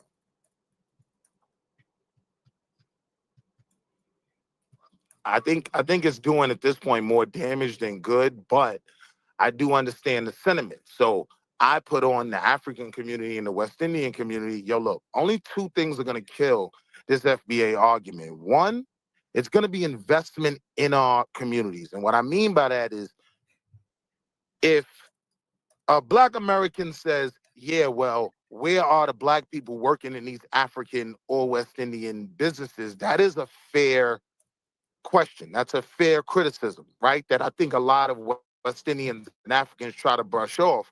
But at that point, you become no different from the Chinaman that's selling wings in my neighborhood. You're just an outsider, siphoning off dollars and taking it and investing into your thing. So, yeah. But I think at this point, it's doing more bad than good. No, I disagree with you. Everybody delineates. Jamaicans delineate from Haitians. Haitians delineate from Trinidadians. We need to delineate just like everybody else. Go to Africa. There's over 5,000 tribes, 3,000 tribes. Everybody's delineated. So no, we're just doing what everybody else does. As long as you respect and honor everybody, it's all good. Like everyone, like when I go to my Jamaican jerk chicken spot here in Baltimore, right? He'll tell you he's Jamaican. Period. He won't accept, oh yeah, I'm African, or I've never heard him say he's Haitian. He won't even say he's Black. He's like, I'm a Jamaican. Strong patois. Everybody in the kitchen, straight from Jamaica. Strong patois. And I love it. I love it. Shout out to the Jamaicans. I love it when I go there, my daughter they're speaking patois. I love it. I want Jamaicans proud to be Jamaicans, and we're proud to be Americans. And I want Haitians proud. I got a Haitian homeboy. I call him the Haitian gang. I love it, bro. That's delineation in a beautiful way. We ain't the same, but we're all humans, and we're all living in our home America. So let's all get along good, man. And I love it. Hello? There should have never been a problem with Black Americans saying, we want to identify and be labeled as whatever we want to call ourselves, right? The issue that is always going to be unique for us is no other place in the world has created a place where people from all over the diaspora and from the continent can come in droves and be successful. You're not going to find that anywhere else. So they end up getting incorporated in an identity that we created, and it doesn't really represent us anymore. Because I never had a problem with African American. I don't have a problem with Black. But I can understand the argument that it doesn't truly represent us the way it did before a lot of these groups immigrated here. So Okay, can you guys hear me? Can you guys hear me? Yes, sir.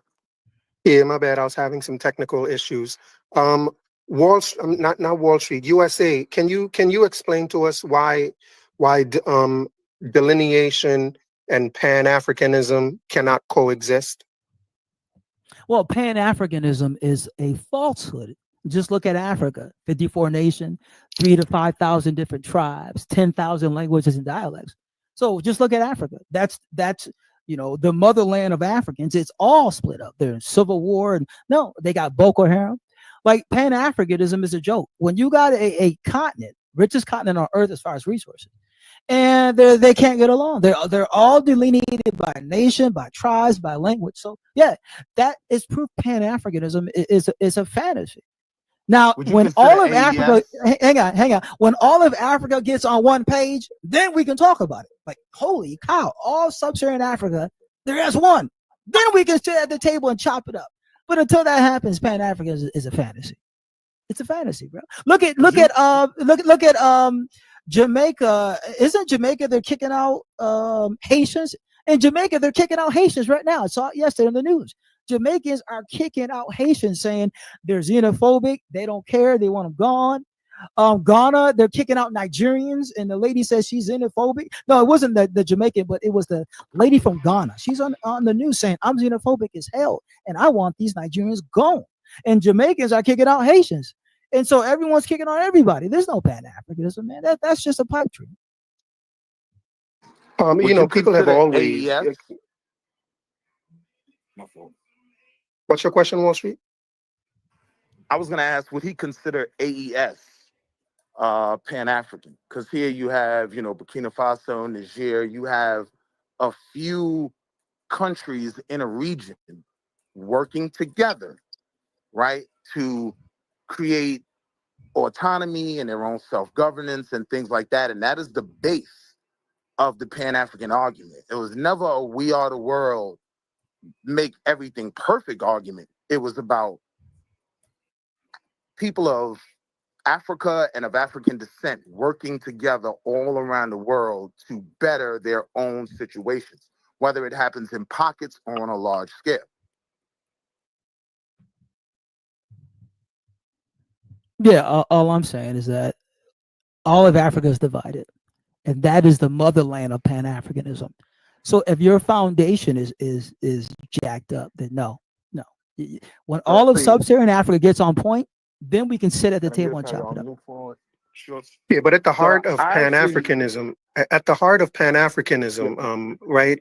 USA during the heart of Pan-Africanism in America during the early 60s and 70s, those issues still existed in Africa, whatever disunity you're talking about, but Pan-Africanism still existed. Most Black Americans were Pan-Africanists, right? So, I don't see where, because there's disunity in Africa, means that there can't be Pan-Africanism, because we've been Pan-Africanists throughout. And there are people today that still consider themselves Pan-Africanists. And Pan-Africanist just simply means we celebrate together. When we go to these celebrations, we celebrate together. We go to each other's businesses and we buy from each other, and we just celebrate each other. So I'm not sure why the disunity in Africa means that we can't still celebrate our heritage, our shared heritage with each other. I don't see why it's a one or the other type thing. Well, if you're saying Pan-Africanism is just getting along and celebrating each other, there's nothing wrong with that. I told you, I go to Jamaican jerk chicken hut. Love them. I don't go to any other Jamaican spot but his. So yeah, we celebrate each other, man. I come in, he's like, Sean, how you doing? Your daughter, man, out in Maryland. And I celebrate his Jamaicanness. He celebrates my Americanness. He calls me the American. I call him Jamaican. So if that's Pan-Africanism, just loving on each other and vibing with each other, cool. I always thought Pan-Africanism was we're all African and we need to connect back to Africa. I'm not African and I'm not going to Africa. But if you're saying, hey, it's just everybody just vibing, I don't think anybody has a problem with that. As long as everyone's respecting each other, then everyone, I don't know who would go Well, against that. doesn't the boycott that's going on kind of prove that most black Americans aren't cool with that? No, they're just upset because they're getting disrespected by these Africans.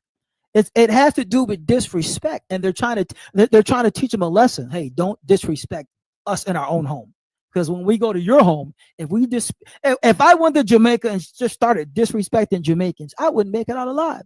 Same thing with Africa. If I went to Nigeria and just started disrespecting the locals, I wouldn't make it out alive. So we're not that violent as a people because we got laws here. But what we do now is we're going to just boycott you and teach you a lesson. We did it to the white man. We boycotted the white man's business until they learned a lesson. So it's just about teaching a lesson. Like, just respect the people who are native to the country. What was your worst experience with an African? Like, what African disrespected you? I've never met an African adult. I know a couple of teenagers that work at grocery stores out in the country, in the suburbs, but I've never had a conversation with an African. Strongly to this angst that we have because we feel disrespected. I never really hear, like, anything tangible where we can see that. Like, what I hear is things like, oh, they call us a kata, right? And most of us got that from, what was the movie? Sugar Hill, right? I've never been called an akata by an African. I've been called a bichas nigga, right? And I might have been one in the moment, but this deep-rooted, like, anger, for me, honestly, like, me being a man, I know fundamentally a large part of it is jealousy. A large part of it is jealousy on the behalf of the Black American, and there's a right to have those feelings, right? I'm not minimizing those feelings by saying, trying to gaslight and say jealousy. But yes, a large part of it is jealousy. We look like, oh, they come here and they create businesses and the white man gives them this and that and that. And when in reality, these things all are somewhat true, but none of them are really true, right? No one's handing them these businesses. Who's jealous of Africans? I never had a conversation with an African adult, bro. There's no Africans out here, bro. Here's why I say that. You'll never hear an FBA spokesman out of New York City, right? You'll always hear some down south, Bama, shout out to all my brothers in the South, but, I'm just messing around, but it's always got a Bama accent to it, right? What that tells me is you've never, just like you're stating now, even in Maryland, right? And I know a lot of Africans in Maryland who you probably actually have met, but you didn't know. No, bro. I live in the country suburbs. There's no Africans out here, bro. Hold on, hear my point. So, but you said me. No. I'm saying me. I lived in Maryland. Let me make my point. No, right? I lived in Maryland. What I'm saying is there are a lot of Africans in PG County that you just didn't know Wale was an African, right? So no. Listen to me. My whole neighborhood is almost all white. No. This is where you're wrong, because you said I know. No, there's not even black people here, bro. My family's one of the only black families, so you can't say. Well, so you're not even talking like Columbia. You're not talking. I live out here in the country suburbs with these white folks, bro. Born, raised here. PG County. No. All right. Here's my point, though. You travel to Baltimore for oxtails, right? My point still jerk stands. Chicken. Hold on, listen. And peas and rice, not oxtails. Stay with me. Let's not have a disingenuous argument. I'm giving you facts. I don't hear what I'm saying. Hear what I'm saying. My point is there are Wale's spread out all through Maryland that if you met them, you might just accept them as an FBA brother, right? They're not wearing "my daddy was Nigerian" on their back. They're not wearing a shirt that says "my daddy was Senegalese." And one thing that happens with a lot of first-generation Africans, they become more Black American than Black Americans. Like, you get what I'm saying? Like, you can't tell a difference, right? So you may have come across them, but they weren't leading with their race, with their people, right? We can accept that.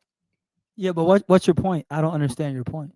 My point is, where does all of this So going back to saying, when you hear the FBA spokesmen, they're usually Bamas, right? And that tells me you don't even know 3 Africans. No African has ever disrespected you. Where these Africans come and post up in mass, Brooklyn, New York City. So until I hear somebody from FBA being from Brooklyn saying, yeah, I live around these Africans, I deal with them every day, they're problematic, then I could respect the argument a little bit more. But when you live in Kansas City, like, you don't know no African. Well, hang on. I got well, yeah. Well, the disrespect is online. That's where it all started online. These Africans are posting videos talking shit about us. That's a fact. They're all over TikTok posting whole Africans talking about what they're going to do to us. And so the FBA has said, okay, we're going to boycott you. And a couple of African women have gotten fired from their jobs. We initiated that. Posted negative stuff about us. No, we didn't initiate anything, bro. Stop lying. We did. But let me continue. We created whole. Stop. Let me go now. I'm going to prove you wrong when you say, well, these Africans have done nothing to us. Well, that's bullshit on a political level, right? Because the guy, let me land. The guy running for governor for Michigan said an African from Nigeria. He came in when he was 19 years old. He said if he becomes governor of Michigan, the first thing he's going to do is cancel Black History Month. The first thing. And the second thing he said he's going to do is take out all the teachings of slavery in America, in Michigan, because we should be past slavery. This is a African guy running for the governor said the first thing he's going to do is get rid of Black History Month. No white man, no white politician would do that. You do realize Tim Scott says the same thing, right? No, I've never heard him say. I've never heard Tim Scott say. No, listen. I've never heard Tim Scott say he's going to get rid of Black History. Oh, absolutely. Never heard. Absolutely. I think you're lying. He was one of the main talking points. White people dangling him out in front of America, saying, "Yes, I don't see a need for CRT. We should just teach that we're American." I didn't say CRT. I said Black History Month. You either lied or produced Tim Scott saying he's going to get rid of Black History Month. I do not believe you, and I'm going to say you're lying right now through your teeth. So either produce the audio of him saying we need to get rid of Black History Month, or you're lying right now. And I'm going to tell you you're lying because Tim Scott would never say that. You're lying. Hold on, brother. Let me know when you finish.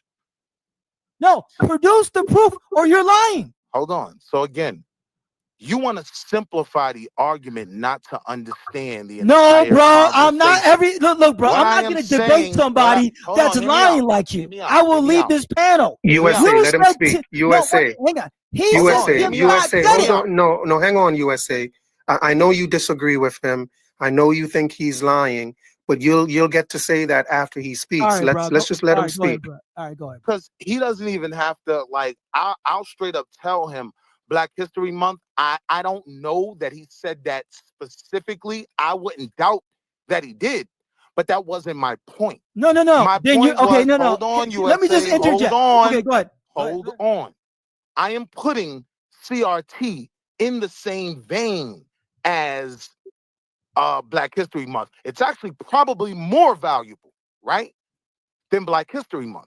My point was the same way you have African coons, you have Black coons that are all around us as well. A coon's a coon's a coon, right? So because you have this one African who is playing into the role of coonery to elevate where he is politically, that's not a sentiment for the continent. Right? That's not a sentiment for the people of a land. Because if we're going to say that, then Candace Owens speaks for you when she speaks. Then Jason Whitlock speaks for you when he speaks. Do you understand my point now?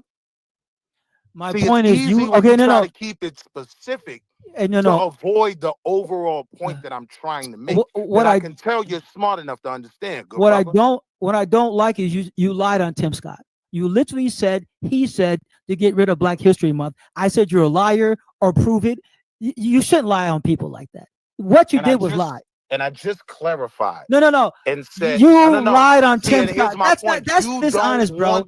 You should not lie on people on purpose. You don't want to hear the genuine argument. No. You literally said out of your own mouth, Tim Scott said get rid of. No. Everybody heard it. You said Tim Scott said get rid of Black History Month. I said that's a damn lie. Don't come up here lying, bro. I didn't say that, my brother. You're too excited. Bro, I'm not going to talk to you any further if you're going to keep lying like this. USA. In fairness, USA, he did kind of walk that back, and he did try to correct himself. So let's not try and beat him up with that one thing we think we can beat him up on. Like, okay, I got it wrong. But he already did. He already said not to quote him and say, Tim Scott said it. He already walked that back. So let's not harp on that for much longer. But it's a goal. It's a disingenuous attempt to dodge the real point that I'm making. That's all it is.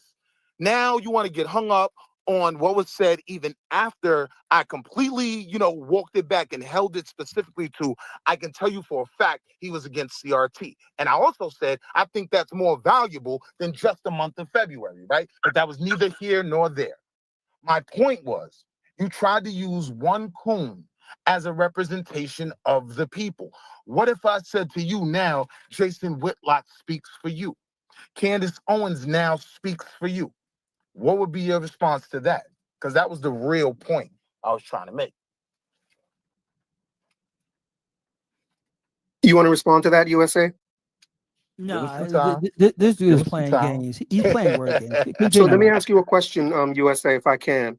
I notice in your name, you're USA DOCS, and I presume that's descendant of chattel slavery. Yes. Is there any particular, because ADOS is just descendants of slaves? Is there any reason why you think it's important to put the C in there? Are you delineating from ADOS by putting the C in there? No, just being more specific. We're the only Americans. That's what we are, Americans. You're a Jamaican. I'm an American. You're the only Americans. Yeah, so you don't consider white. So you don't consider the white folks to be Americans. No, they're European immigrants. All white people admit. So when you said America, but you said America was done building in 1790. Are you saying that the European immigrants that came here that wrote the Constitution, are you saying they had nothing to do with the creation of America? No, and that they're not Americans? They designed America and we built it. Yeah, the founding fathers, George Washington, Thomas Jefferson. Yeah, these are the people who created the three levers of government. So how are they not American then? So because how are you guys the only they're from England. Oh, let me give you an example. But you're from Africa. No, see, we're not from Africa. We're the natives. Remember, you never established. So you're a native Indian. Africa. You're not an American. You're a native. We're not native Indian. So what are you? What are you? So you're not native to the USA. Yes, the USA was not. Hold on, USA. The USA was not in existence before the white man came and created the USA, this government that you're talking about. Because when you say you're foundational, you're talking about the America that was created in 1790 with the government that you said was already built and everything. So you're talking about the United States of America. So how are you foundational to that, but the white people that designed that are not? Easy. Today, this morning, I watched a news report in England. And in England, they have a statue of George Washington. That's where he comes from, England. And they just repolished it and refurbished it. And they, did a re-release of the statue. They pulled the curtains the curtains out. And this humongous statue of George Washington is in England. That's his heritage. That's his lineage. What I'm saying, but that is proof. No, but I'm answering your point. He's English. George Washington. And you're African. Any route. Hang on, USA. Any route that Tariq laid out for how Black Americans are native to America, any route that you take goes back to Africa, whether it's the pre-Columbus explorers. They explored and came here from Africa. The 1526 people, they were slaves that were brought here from Africa. 1619, slaves that were brought here from Africa. So it was certainly as George Washington and everybody else came from England, y'all came from Africa. The native Indians came from Asia somewhere. So how were you more foundational than anyone else, especially to the United States, when all of y'all came from somewhere else? I'm at a loss to try and understand what you're saying. What I'm saying is, we are the natives. We didn't come from Africa. You heard the experts say 100,000 slaves in North Carolina. Only one slave ship came from Africa. Bro, we're the natives. They destiny swap. The people on these reservations are largely white people mixed with some Asian. That's why they look Mexican. And we're the natives. It's destiny swap, right?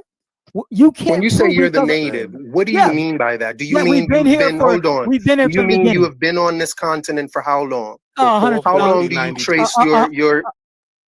Well, we've been here forever. We can draw a line and say we come from the land here. We've always been here, bro. Before the native red Indian, before the Siberian Mongoloid came here thousands of years ago, we were here. The mound builders. What proof do you have of that? Well, where else do we come from? The proof is what proof do you have of that? Not where else do we come from. The where else, in my estimation, is Africa. Well, now, what is your proof? But you what is your proof that Black American, that Black people have been on this continent forever? What's your proof of that? Okay, when they did the that Lucia, that was 13,000 years ago. That's a Black woman, right? The Lucia. That's not 13, true. You can look it up. Lucia is a Black woman, right? Now USA. You've looked up and read a couple of things already today. Can you look up and read something that says Black people have been on the American continent since the beginning of time? I don't need to prove that part. No, hang on. What do you mean you don't need to prove that? That's your major claim. That's ridiculous. That's ridiculous, bro. Listen. When you do our genealogy, this is the proof that we're the natives. When you do our genealogy, no African pops up. 75% popped up for me. No, bro. When I've done my genealogy, and when we as a people, Tariq Nasheed, Afro Elite, what pops up? What comes up for you? What comes up for you? African comes up. What comes up is these native tribes and Negroes. No African. I have not found an African. The native tribe. Hold on. The native tribes came from Asia. Bro, we are in a native tribe. You already said the native tribes weren't here forever. So if you go back to the native tribes, you weren't here forever either, because the native tribes migrated over the Bering Straits, remember? Yes, and there were. So how were you here forever? If you go back to them, you go back to Asia. So are you saying y'all are Asians? No, listen. Are you telling me experts do not say now that there have been people here over 100,000 years? That's a yes or no. The experts say what? That people have been in this place we now call America for over 100,000 years. Are you saying archaeologists and not Black people? Not Black people. That's why I want you to read to me. Right. I want you to read to me. Okay, listen to me. Okay, Black people have been here since the beginning. Look at Lucia, 13,000 years ago. She comes from North America. That's a Black woman. But guess what, though? That's a fact. What made Lucia? Let me talk. Can you let me talk? Can you let me talk? What made I think you're making that up. Okay. Hold on. No, bro. He asked me a question, not you. Let him speak. Let him finish, Wall Street. Then you can speak. Wall Street. Let him speak. Remember your thought, Wall Street, but just let him finish his thought. Lucia is 13,000 years old. That's a Black woman from North America. 72, I think it was 72 scientists from 8 different organizations looked it up. I mean, they put her back together. Like, yeah, this is a Black woman. So I think it's 72 different organizations, 72 different scientists, something like that. But they said, yeah, Lucia is 13,000 years old, and this is a Black woman. When you look at the Olmecs, come on, that's a Black person. And also the mound builders. Okay, and also check this out. There's archaeologists. His one name is Juan something. From the 1500s, I do believe. He said America was a Negro continent. This is a Latin American anthropologist. I do believe from the 1500s or something like that. He literally wrote. No, listen. He wrote that he said America was a Negro continent. So there's many archaeologists who have said, yeah, there were straight up Negroes here. And in fact, the one I can look him up right now if I got it, but he literally said that he goes, these skulls are different from the Mongoloids that came through Siberia, the Siberian natives. He said that these natives were Negro features. He goes, this was a Negro continent. without a doubt, he says that America was a Negro continent before these red native people showed up. Can you read? Can you pull up a source for that? Can you pull up a source for that? Yeah, And hang on, Wall Street. yeah, I'm going to thank you. come right to you, Wall Street. Yeah, I'm gonna look it up. Yeah, I'm going to need you to pull up a source for that, USA. And while USA is pulling up the source, people in the chat, can you please hit the like button? You know, we're getting a few more people in here, but if we could please hit the like button, that would be great. I think this is a great conversation, and I know you think it's a great conversation, which is why you're sticking around. So please hit the like button if you don't mind. It only takes a second. Wall Street, you wanted to reply to his Lucia comment? First off, I just hit all three: the like button, the subscribe, and the notification bell. This is a good conversation, right? And it's respectful, even though we're passionate about our conversations. So it's a salute to all three of us, right? Especially you, USA, right? Because I can tell you're passionate about it. With regard to Lucia, right? What made that such an amazing find was the fact that the genes that they did find tied to original African genealogy. The argument is it goes back past, I want to say the haplogroup was L2.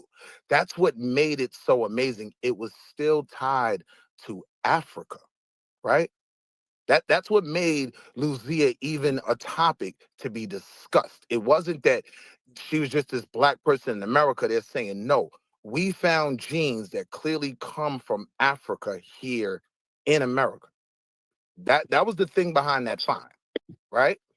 So that goes into the conversation of haplogroups, genealogy, all of this stuff. You have the back to Africa theory and all these different things, but it's not saying she was just a black woman that was just originally here in America. No, the argument is, right, this is proof that these people moved all around the earth. But the origin of it, those same scientists all agree that those origins are literally some of the most like pure African DNA.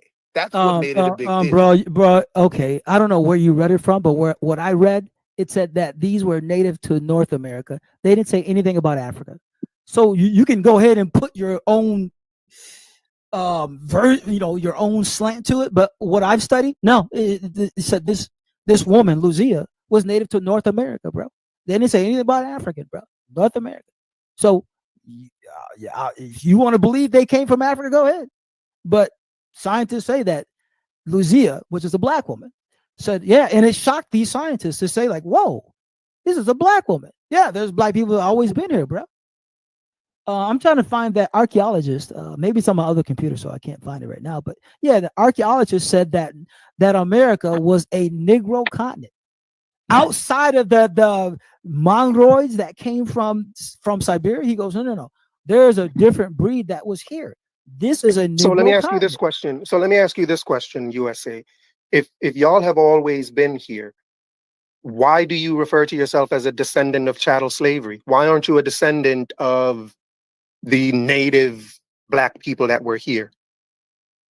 Oh, that's a great question. We had an ethnogenesis. See, during slavery, they started breeding our ancestors, the natives, and they were breeding hundreds, if not thousands, of different tribes. A few Africans were thrown in the mix, for sure. They had East Indian slaves. A few thousand East Indian slaves are documented being here. Threw them in the mix.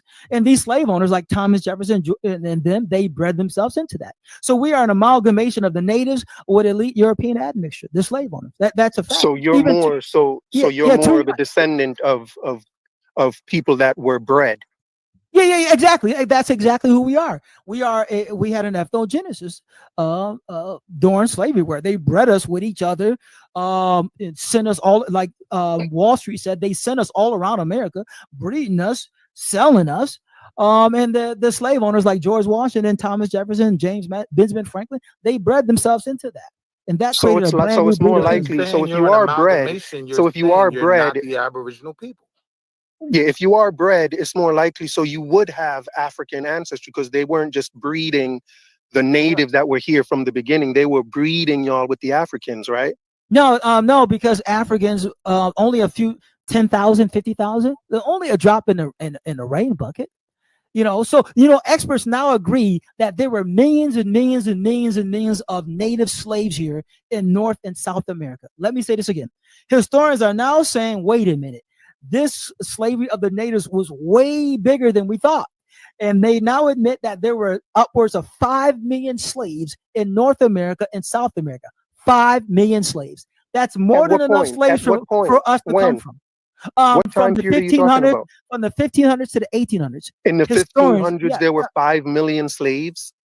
No, over that time period of the 1500s to the 1800s, 400 years, there were upwards of 5 million. But that includes slaves. the transatlantic slave trade. No, not even that. No. They're saying no. They're saying no. That has nothing to do with the transatlantic slave trade. They're talking about straight up natives. So you're saying before the transatlantic slave trade, there was over 5 million slaves in America? No, during that period, excluding the Africans. Between the 1500s and the 1800s, they're just talking about native slaves in North America and South America. Just the natives enslaved. There were upwards of 5 million natives enslaved in North America and South America, apart from the Africans. That's another group. All these damn flies. Apart from the Africans, so are you talking, and you think instead of native Indians, you think they're talking about native blacks? No, the natives. When I say natives, I'm also talking about these Siberian Mongoloids that came here thousands of years ago. I will call them natives too. And the natives that were already here, the blacks. Like the guy said, this was a Negro continent. So what percent of that 5 million, what percent of that 5 million would you say are native blacks? Nobody knows because there were not a census. Nobody knows that. I would never. Yeah, I think you're gonna have to pull up some sources. I think you're only pulling up sources when it works to your advantage, but you still haven't shown any source. And you know, what I mean, I think you're just talking right now. I don't think any of what you're saying is factual. Well, you don't have to believe it, but you can't. Okay, just say everything I said. Let's throw it out the window. You still can't prove we come from Africa. Well, that means we're the natives because you can't prove we come from Africa. That I know for a fact. No one on earth can prove we come from Africa. That's proof we're the natives. With elite European, you would have to say that if you're an FBA, according to Tariq, if you go to the FBA website, it says y'all come from Africa. The FBA website traces your heritage back to 1526 when slaves were brought here by the Spanish. That's where Tariq traces y'all back to. So you don't have a problem with me. You have a problem with your leader, if I can say that. He says it's 1526. I'm not FBA. Which is slaves. Hold on. Not, okay. 1526. Oh, okay, yeah, that's interesting. I'm not FBA. Right, you're not FBA. You're not ADOS. No. You're a descendant of chattel slavery. So you're delineating from them. Yes. Like it sounds as if there's some inner delineating going on with Black Americans already, and FBA and ADOS ain't even start. The minute ADOS started, here comes FBA. The minute ADOS started, Tariq delineated and started FBA, and now you're about to start DOCS, and there's going to be a bunch of delineations, and all of y'all are going to have a. I mean, so why can't y'all just be American instead of all of this delineation? Why don't y'all just call yourselves American? What I will give.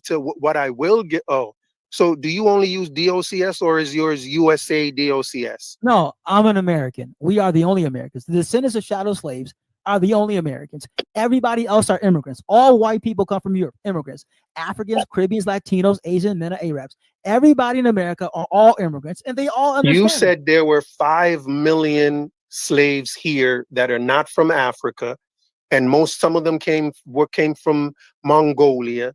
So wouldn't they also be American? How are you the only Americans? Because we are the grand amalgamation of them. We are the Mongoloid and the native blacks. You call slave breeding. You call slave breeding a grand amalgamation? Yes, that's what they did. They literally bred us. Saying, listen. No one like the idea of breeding people today would sound crazy, because breeding people is treating them as if they're animals. So no one would ever go back. Like if you were to want to start a new ethnogenesis starting today, There's no way in my mind that y'all would do it through breeding, the way they breed dogs and horses. And That's if how they that's how bred us, you bro. would, if That's how they if bred us. that's what you're proud of, if that's the ethnogenesis that you're proud That of, is the where ethnogenesis, bro. y'all were forced to have the women, which were more possibly really young girls, were forced to have sex with people they didn't know. And then once they had that child was taken away from them, and they had no, so there was no love between you and between the mother or even the father and that child. That Well, child that's would not not even, all let cases, me but a finish, lot. Yeah. that child, it's more likely that that child that was bred had no contact with their parents, and so didn't grow up with loving parents. And so that would be a part of the ethnogenesis of FBA, is that Yes, you yes. don't know, they don't know who their parents are, and they're just born and just stripped from their parents. And if that's what you consider a grand amalgamation, It is, yeah. that's That's just, what it is. that sounds retarded to me, for lack of a better No, word. that's For That's you to put insane. pride, that in being bred Bread like a dog. is retarded to me. oh really? Okay. Yes. Okay. Let me give you an second example. Let me give you an example, because I am proud of where I come from. I am so proud that I come from American chattel slavery. We're the greatest people on earth. We built the greatest country. We created the greatest culture: funk, rock, soul, rap, hip hop, EDM music, house, techno. Bro, I'm so proud to be an You American. guys didn't create No, USA, listen to me. how did Listen you to me. build the greatest Listen. culture?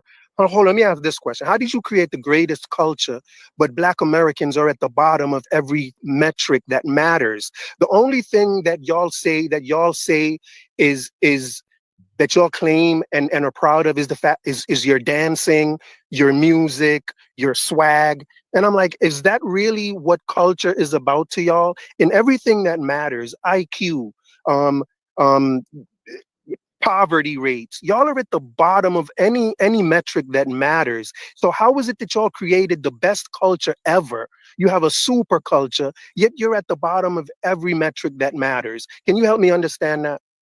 Okay, that's a great question. Everybody, he said we're at the bottom. That's funny, because today, us Americans, the only Americans, the descendants of chattel slaves, right now today, we're the second richest group in America. We're richer than any Latin American nation here. We're richer than any African nation here, any Caribbean nation here. We're richer than any Asian, Japanese, Chinese, Indian. We're the second richest ethnic group in America, bar Yet none. you want reparations. No. But hang on. So when you just said that we're at the bottom, no, that's not true. We have That an is eight. true. No, In no, no, America, it's hold not. on. How can it be true when we in are the second America, richest ethnic group in America? That's a fact. bro, We in can't be at the America, bottom when we're the second richest ethnic group in America. That's a that's not dichotomy. true. That's Okay, not true. who's worth? Because I don't Okay, agree with okay, that no, either. no, How no, do you no. define That's that? not true. No, Are hang you on. defining that per Hang capita? on. American dream. Show me an ethnic group richer than us outside of white people. Go ahead. Go ahead. Outside of In America. Per capita? No. Come on, bro. Don't be dumb. Per I said capita, I'm ethnic being group. dumb. Don't be dumb. I'm We're being talking about literal wealth. Jamaicans on average make more. Jamaicans on average make more than Black Americans. No, you don't. We are worth Black 8. Americans. No, hang on. We are worth 8 Asian trillion. men Indians make more than Listen. Black Americans. We are worth $8 trillion. Name one ethnic group worth $8 trillion. Go ahead. Outside of white people, I'll give you the Japanese, Chinese, Jamaican, Nigerian, Mexicans. Name one ethnic group in America worth $8 trillion. Go. First, we have to deal with this 8 trillion. How are you able to source that? Easy. Google it. We're worth $8 trillion. Google it. It's a very made up number. No. You'd have to Google source it. that again, bro. You're saying a lot of stuff that is just wild, just and you're up. refusing to source any of it. Like, you're just saying a lot Bro, of we wild have stuff. almost Then you want to hold me look to at, we specific have almost terms, but you 2. won't We source have almost anything. 2 million millionaires, bro. We're not at the bottom. We're worshipped throughout America. Have you watched the NBA? Have you watched the NFL? Did you watch the Super Bowl? We were the ones who sung the national anthem. We were the stars of the football game. We were stars of the halftime show. Kendrick Lamar, SZA, and we finished the game, and we were the MVP, the quarterback of Philadelphia Eagles. MVP. Bro, we're world superstars, bro. We're at the top, bro. That's just All right, logic. man. I I'm would surprised argue you that even saying this, Elon bro. Musk and Jeff Bezos alone have more wealth than Black That America is a damn lie, dude. How dumb are you? Jeff Bezos and Elon Musk are worth what, 600 billion? Bro, there's 50 million of us. Are you that dumb? Like this is just dumbness. Look, if you're that dumb, I'm gonna leave, bro. If you're literally that dumb, I'm gonna leave because I don't like talking to dumb people. Brother. No. I'm not gonna calm down when you said that. Elon Musk and Jeff Bezos are just as rich as 50 million Negroes. This is why I said, bro. This is why if you're that dumb, then I need to leave the panel because I'm wasting my time. Like, do you understand literally, I'm wasting my time. Let's try to understand each other. Do you know what per capita means? No, we're not talking per capita, bro. We're talking about group. I said ethnic group, and neither one of you have disproven me. We are the second richest ethnic group in America, bar none. And we would be far richer than that if white people did not rob us for 350 years. They burnt down our towns, our villages, stole our money, stole our wealth. So I'm not going to argue with an idiot who just said, well, Jeff Bezos and Elon Musk are worth more than you guys. Are you fucking kidding me, bro? That's asinine. Whoa. May I interject some logic here? Hang on 1 second before you do, Leonard. Okay, Leonard, before you do. I'm in the power. I know I'm in the power failure right now. I'm depressed. Before you do, I'm going to go in order of who came in. G-Style Media. But wait. G-Style, hang on. Because I got cut off when I was making the point about per capita, right? If you look, right, by household income, Asian Americans are at the top of the totem pole in America in terms of household income. It's Asian American households, white households, Hispanic households, and then Black households. That's dealing with the term per capita. When you break down what each household is making, there is a fair argument to say we are at the bottom in terms of household income. So now if we're at the bottom in terms of household income and you just create this $8 trillion number, bro. Then bro, you're just dumb. You're just dumb. You're just dumb. Yeah, you kind of playing semantics. I'm not even gonna lie, Willie. And I fuck with you, but you kind of playing semantics right now, bro. It's just dumb. Yeah, you're playing semantics. Hang on. Hey, American Dream. I'm gonna leave. I can't deal with it. A person that just talks that idiot. You know, I said ethnic group. I didn't say per capita. No one disproved me, and you didn't prove that we came from Africa because we did it. But I want to thank American Dream for letting me on, bro. I appreciate you, American Dream. You're cool as fuck. Shout out to Jamaica, bro. Love Jamaicans, bro. There's some dope people, and so shout out to you, American Dream. Wall Street, love you, bro, man. But I just can't deal with the type of ignorance, and so shout out to you guys. I'm out. Peace. Peace to you. Peace to you. Thanks for coming in, bro. Appreciate you as well. G-Style Media, you wanted to say something. Yeah, I did. I just sat here and listened. I just sat here and listened to all the shit that was going on for the past 10, 15 minutes. Now, the shit you just said, bro. Number one, when you compare all of Black Americans, right? Since you want to compare Black Americans, compare all of Black Americans to all the Jamaicans in the island of Jamaica right now. Who has more money? Probably us. Matter of fact, I'm certain us. Right. So how you gonna sit up here and come say that bullshit you just said, dude? If you gotta come here to make the fucking bag, don't disrespect us. Cause that was some bullshit you just said. But look, not you, Willie. Not you, Willie. Not you, Willie. I know that wasn't you, Will. No. But I heard what the dude said. I heard what the dude said. The dude. G-Style. Let me talk, bro. Let me talk. The dude said, hold on. You cursed a few times already, G-Style. You've already cursed a few times, so I don't have to let you talk. I'm gonna let you talk if you can talk without cursing. You talking like the tether. If you can talk without tether vibes, bro. Like real talk. You're not talking like. Peace to you, Leonard. How are you today? I'm in power failure. Every time it rains and where I live in Georgia, the power goes out. So I'll let G Style back in once he, you know what I mean, if he decides that he can be cordial and speak without cursing and just continue the good conversation that we're having. But if he's just coming in to name call and curse and all of that, I don't necessarily need to hear that on a Sunday. I'm good on that. But Leonard, I'm sure you wanted to make a statement. Go ahead and do your thing. Well, when you're talking about per capita, okay, per capita is a garbage mathematical method of doing anything. Now, when you look at the raw numbers exactly, now you had Elon Musk was worth how many billions of dollars? Too many.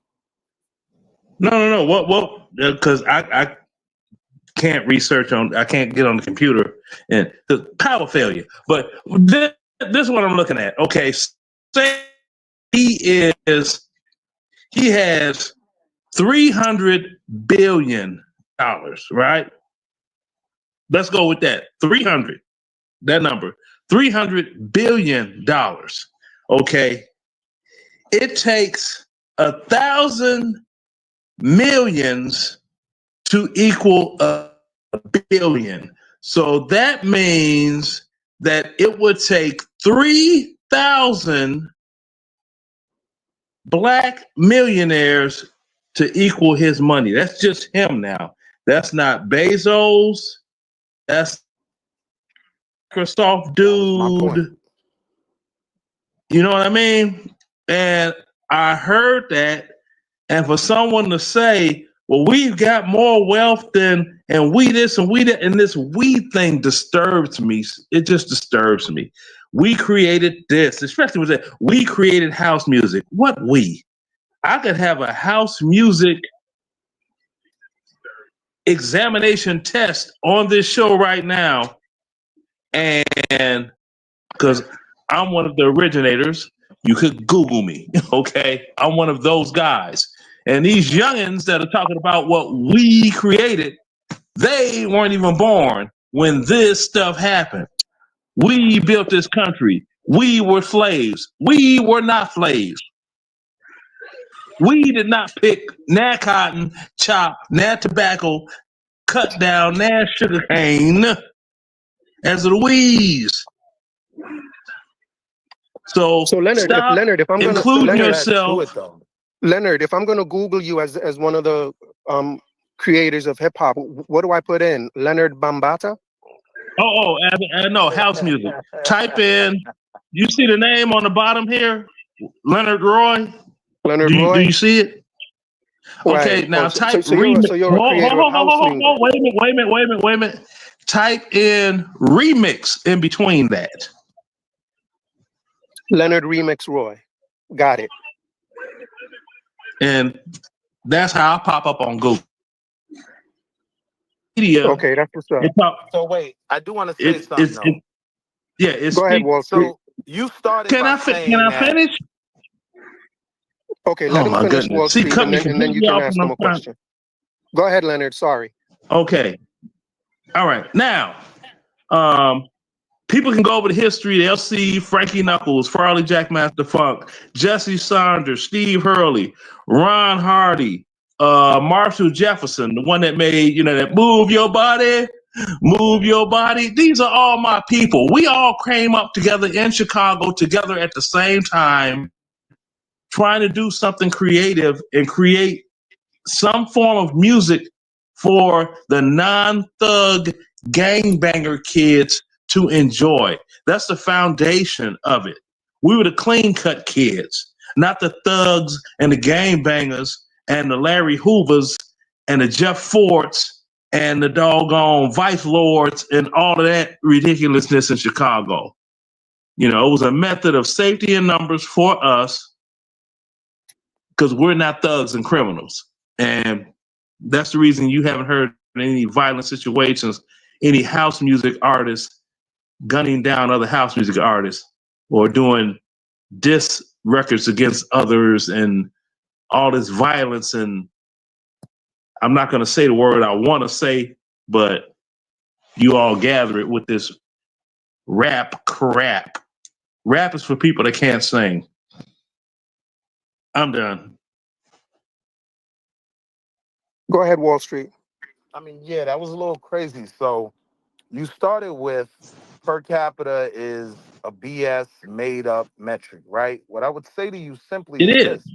this. It's a metric that is used by every reputable nation across the earth.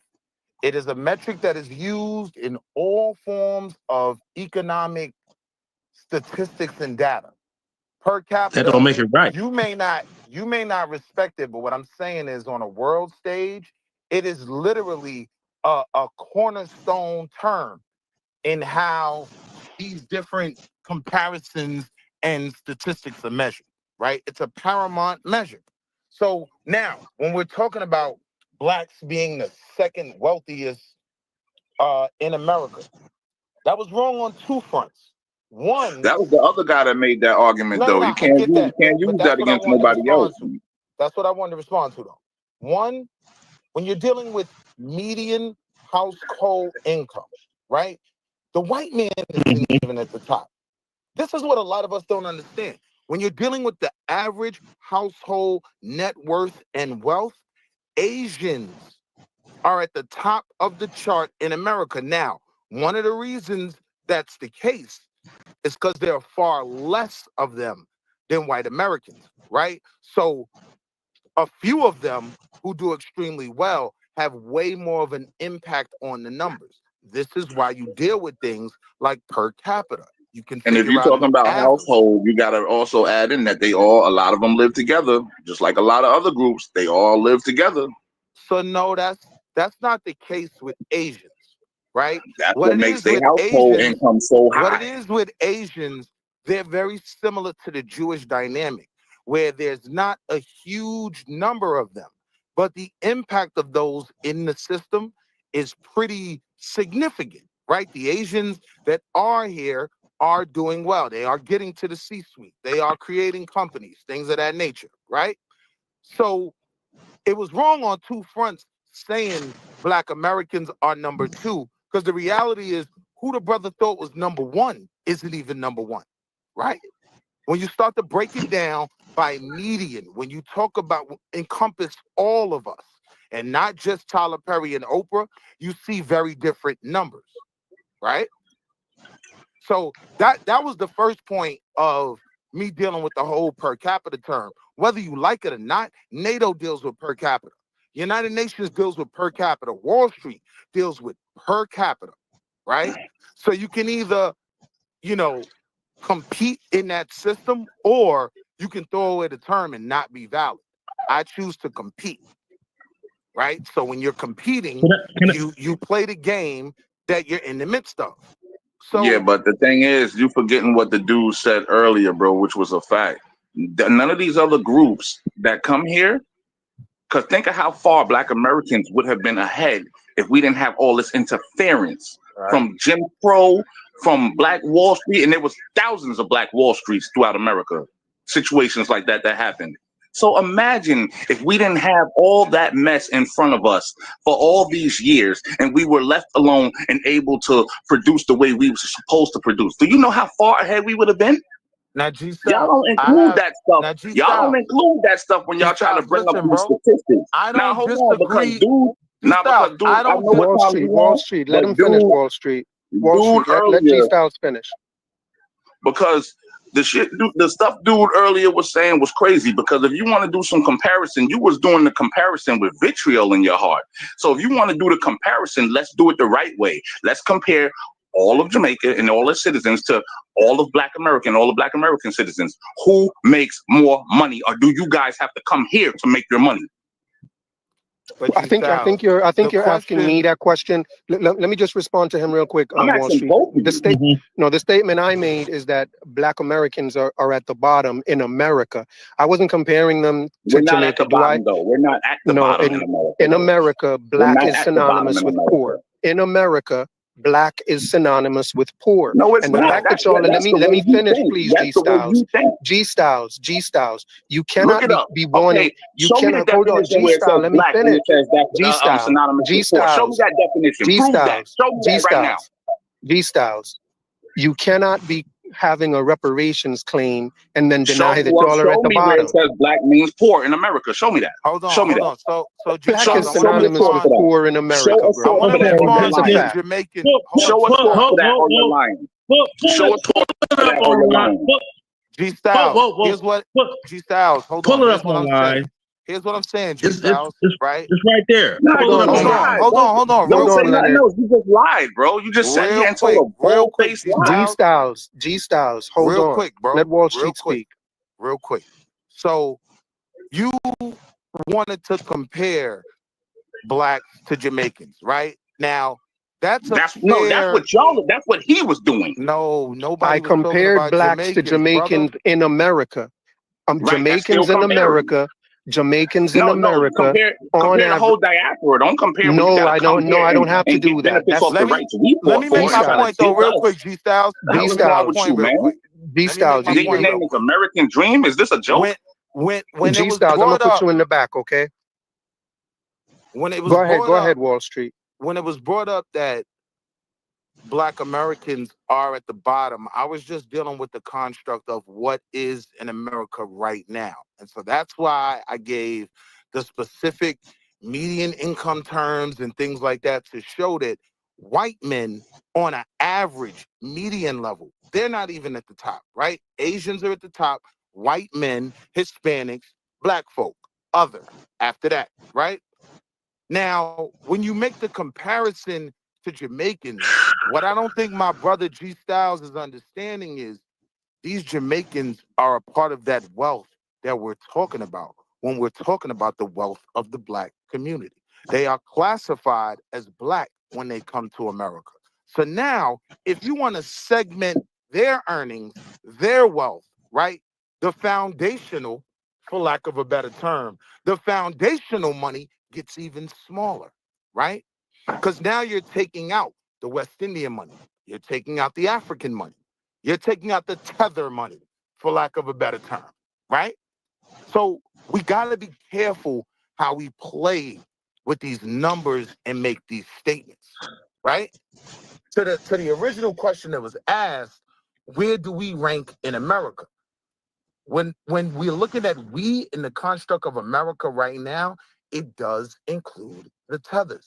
That's a fact, right? These people come here, they put black and African American on their census, on their job applications, right? Which, in my opinion, is why they're so comfortable with the thought of delineation. They may lose something if we delineate, right?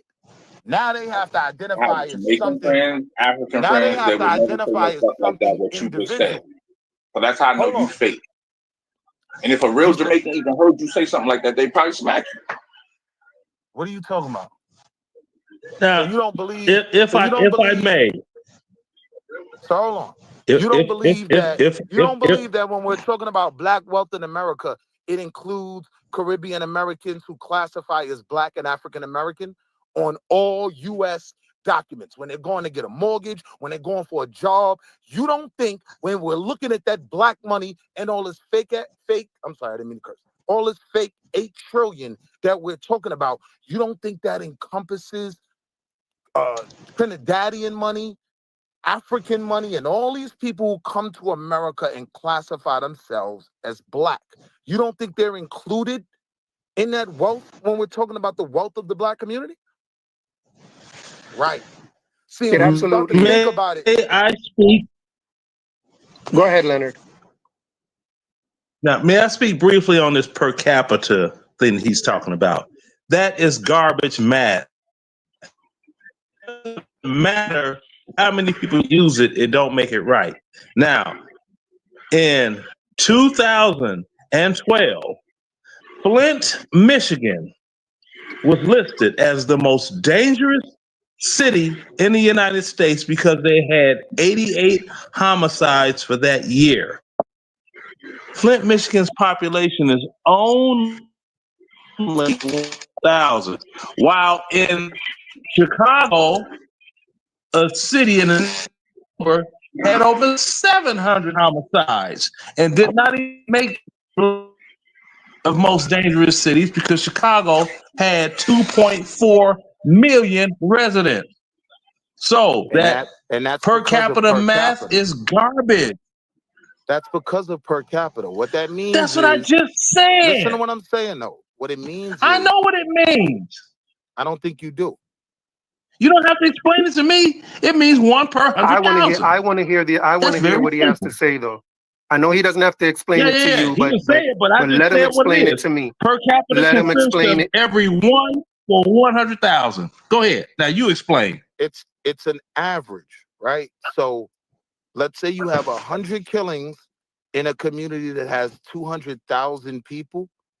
That city is going to be way more dangerous than a city that has 100 murders in a city of 100,000 people, 400,000 people, right?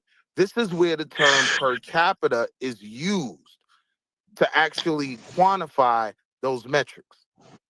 We're simply talking average when we say things like median. Are we going to throw out the term median income now? Median simply means the average. It's something we learned in grade school. I know it all means the average, but what I'm saying is raw numbers are raw numbers. The accuracy is in raw numbers. Period. That's all that I'm saying. But That's the just median like is based it off the said, raw numbers. and this is gonna be a good one here.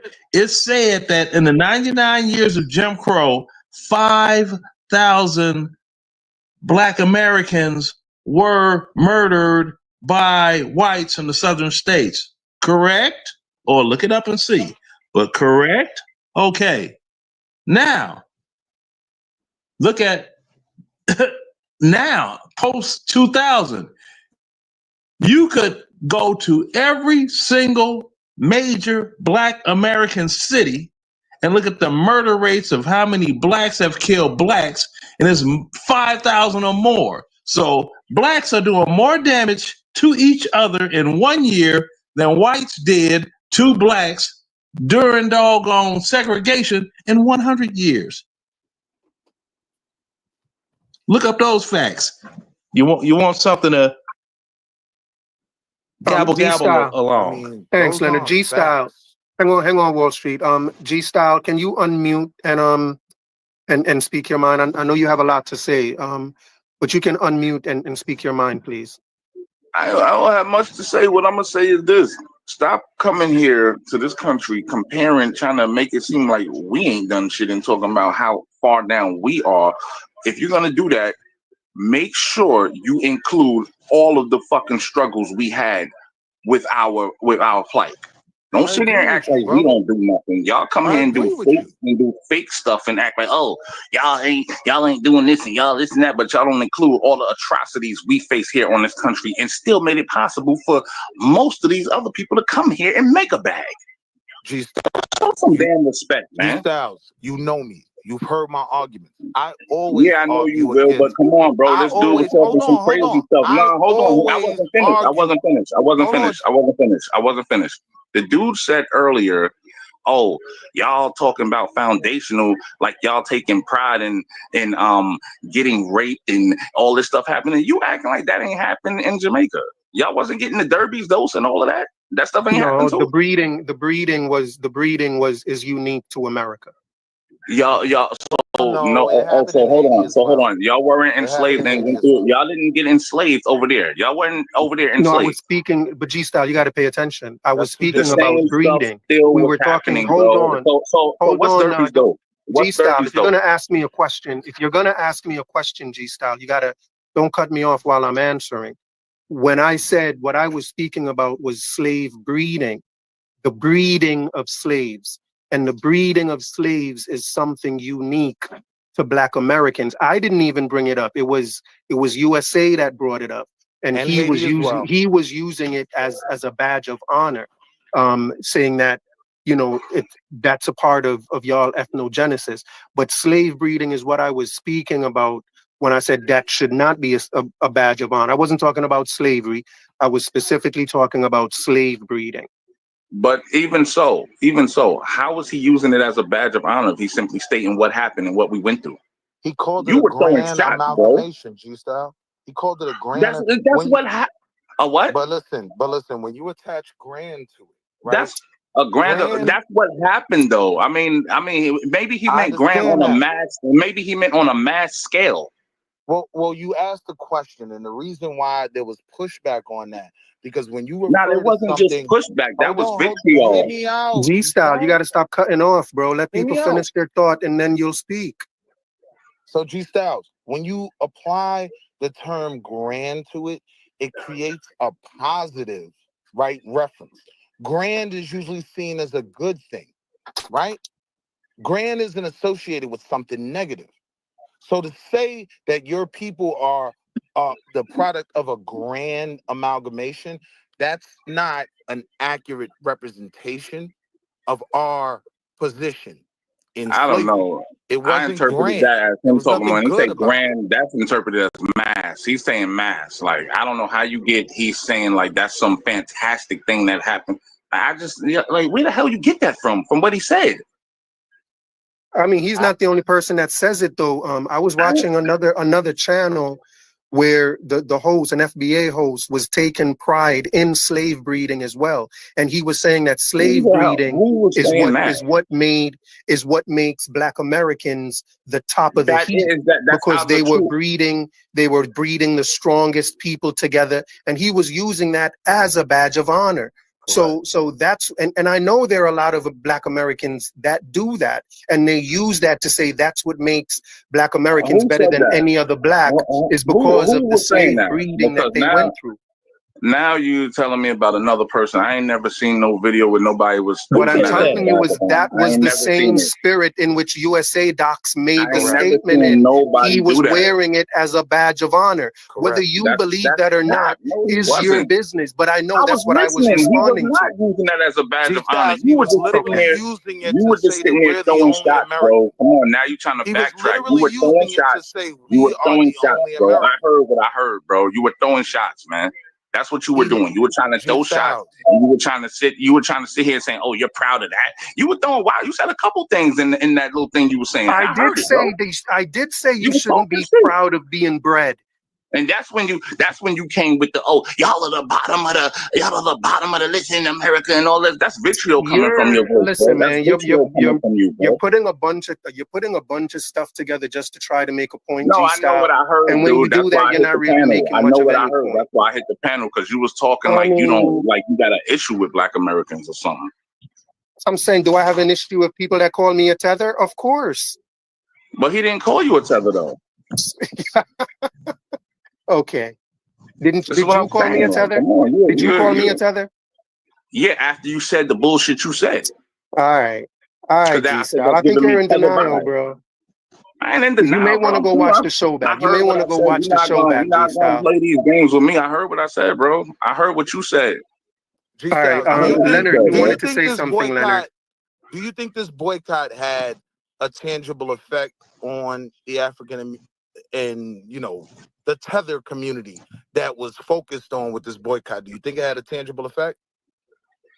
To be honest, I don't know. I didn't pay no attention to that boycott, man. All right. Now here's the thing about that, though.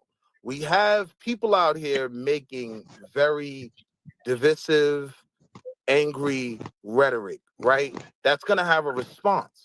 So now when the African response is, all right, y'all are going to boycott my Shea Butter shop, which y'all didn't even come into. Y'all are going to boycott my fufu restaurant, which you don't even eat fufu, right? Now they're saying, maybe not the restaurant, but all the shops. They shop a lot. But hold on.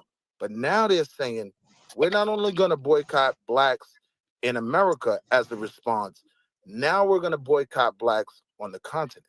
You do have a lot of Black Americans who went over there and created businesses, right, in good faith, right? Trying to build off that Pan-African spirit, right? Now we are compromising their position over something that has no tangible value. We did this whole fake ass boycott. Not a single hair braiding shop has been foreclosed on. right? But now, I mean, it's one day, 2 days, and that ain't enough to shut down your event. That's the thing. But now we've a initiated 1-day boycott. But hear what I'm saying. We've initiated environment for a response, right? My only argument is it's all counterproductive. It's counterproductive for the African and for us. My argument is this, right? In order to defeat FBA, yes, I argue that the onus truly is on, quote unquote, and I know this is a negative word, right? But the onus is on the tether. The only way to beat FBA, right, is to invest back in Black communities. One of their main arguments is you come into our communities, you live here, but you don't hire anyone. That's a legitimate argument, right? Yeah, that's a legitimate argument. That's the way, right, to defeat this whole FBA argument. And that onus is on people of the diaspora, people of the continent, right? I can, as a Black American, stand on that, right? Like when you see these people in your community, you don't really see any benefit to your community in them being here. You see them creating something in the midst of your people, right? That's a legitimate argument, right? The way we go about doing things, right, is what ends up being problematic, because what FBA will do is say that the Essence Festival not being successful is because FBA has made these arguments. The reality is, right, the group that goes to the Essence Festival, that's an older Black, particularly female crowd. They have the gout. They knees hurt. They don't want to go. They don't even want to be around nobody who wants to see Glorilla as a headliner, right? So this They are also this Essence Festival, and I'm gonna land. I ain't gonna be long. This Essence Festival failing in terms of, and I say failing, when you look at the revenue to the restaurants and the rest of New Orleans, they said it was down like a ridiculous amount, like 60, 70% or something like that, right?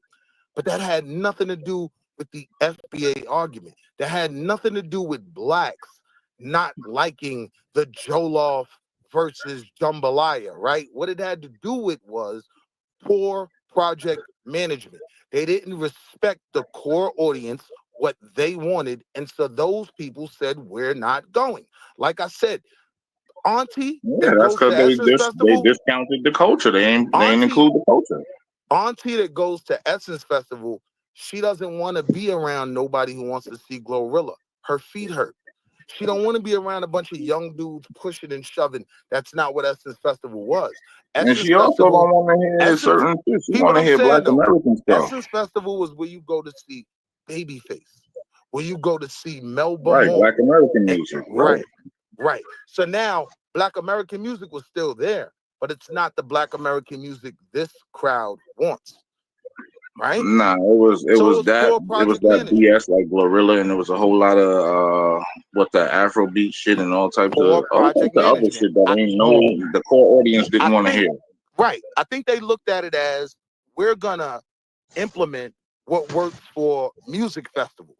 So Glorilla selling tickets, bet we're gonna get her on the bill. We're gonna make her a headliner. But in doing that, you alienated your core audience who really has the wealth. In any community, you're going to find the wealth in the 50s, right? These are people who've been working. These are people who have been saving. That's where the wealth is. So not Black women. I disagree with that. Like the Essence Festival. You can disagree all day long. Hold on. The Essence Festival I'm 62, bruh. I'm 62 years old. I know what I'm dealing with out here with these Black women. Have you ever been to the Essence Festival? Oh my goodness. Have you ever been? May I finish? Have you ever been? The Essence Festival. Hold on, you cut me off. I'm gonna let you go. Yeah, because you kept saying you gonna land a plane. Have you ever been? You don't. Have you ever been to the Essence Festival? No, that's not for men. All right. Now, can I finish? I mean, I wasn't finished. You're talking about an event. You're talking about an event that's held where all my people are. Okay, number one. Number two, The Essence Fest is nothing but a doggone big jamboree for manless, planless black women.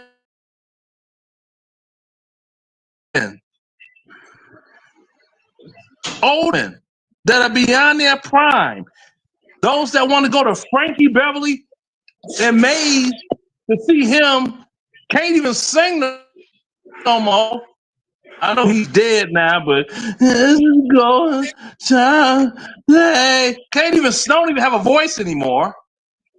Okay, Stevie Wonder, his braids start back here in the back of his head. He ain't got no more hair. Brother? If that is for doggone, stop. That's for old dusties. Okay, You're them wrong. old dusties. You're wrong. No, I'm not. I'm not. I actually go. You are 100% wrong. I'm not 100% wrong. I'm 100% right.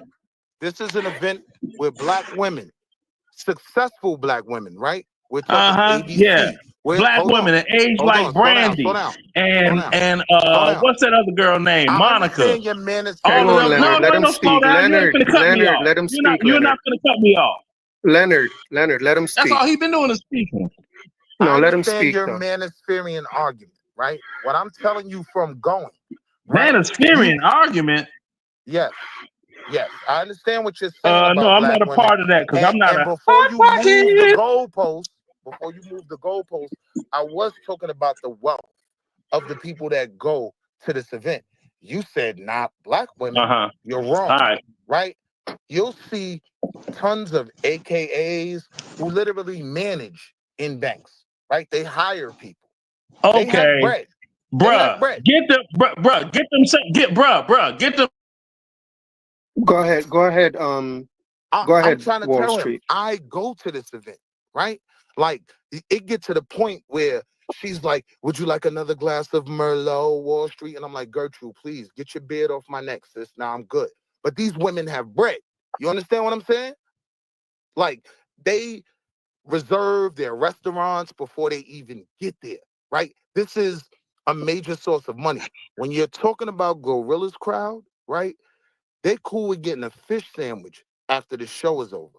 It's a different type of money. I think that the group that, planned the Essence Festival, they really didn't factor that in because they were looking at what works for music festivals, but that doesn't work for this particular event. If you want to capitalize on the wealth that this event has always capitalized off of, right? So that's my argument there. Yes, this is okay. Just you let me know when you're done. Hold on, I'm not done yet. To keep it simple and put it into a I know you're not done yet. To keep it simple and you like the Energizer Bunny. You keep going and going and going and going. But I'm actually saying something. Not. Hey, peace, y'all. Thanks for coming through. I'm actually gonna shut this down. Y'all heard. So once again, thanks for stopping by and watching this replay. The next time I go live, I'll make sure that, we actually go live and drop the link and have a new build on some other topics. But for now, I think it's best to just shut this down and go live again next time. So blessings to you all. Enjoy the rest of your night. Y'all be good.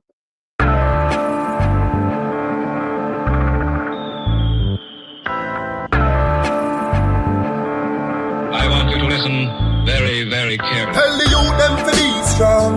You can't tell the youth them to preach wrongs. While you try it on these lands, just remember every man is equal. Yeah, each one teach one. And our Father God, him are the only done. So make we ease and reason. Smoke trees, span the ends, all the deep meds. Take a look at life and don't close your eyes. Sometimes things happen and it's no surprise. And I just, so it go. It's the government, no have no heart, them no care about poor people. Yeah, bigger heads no love people again. Them more than little of them. We see friends now reason again. Vex through whistle a blame. What time it hurt me to see how the face deal with the eagle of them. Regular me see it a pain, regular me see it a pain. Take a look at life and don't close your eyes. Sometimes things happen and it's no surprise. And I just so it go, so it go, so it go, so it go. It's a government no have no heart, them no care about poor people. Social commentary. Drop the one, your principle, you don't know. The global will come and do it. Some people life every day, it's stress. The high price from JPS, that topic is currently. Jah alone, him a go help. We need food and we no healthy. We are feel the pain, beg you protect we. In our life we have no fanfare. Take a look at life and don't close your eyes. Sometimes things happen and it's no surprise. And I just so it go.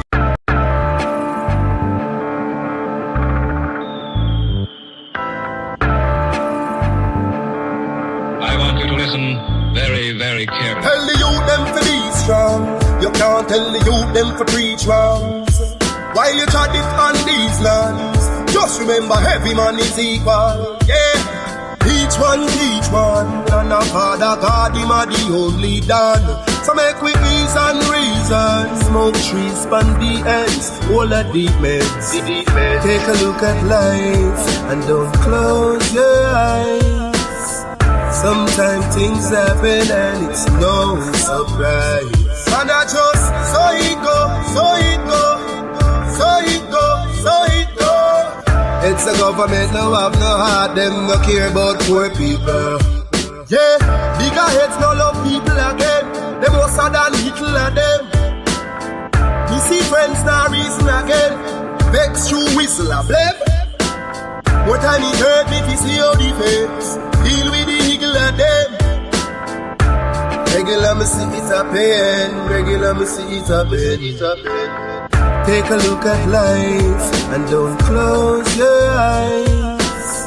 Sometimes things happen and it's no surprise. And I just so it go, so it go, so it go, so it go.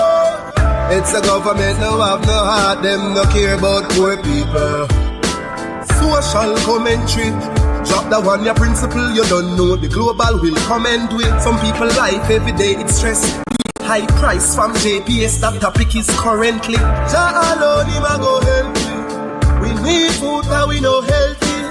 We are feel the pain, beg you protect we. In our life we have no fanfare. Take a look at life and don't close your eyes. Sometimes things happen and it's no surprise. And I just so it go, so it go, so it go, so it go. It's a government no have no heart, them no care about poor people.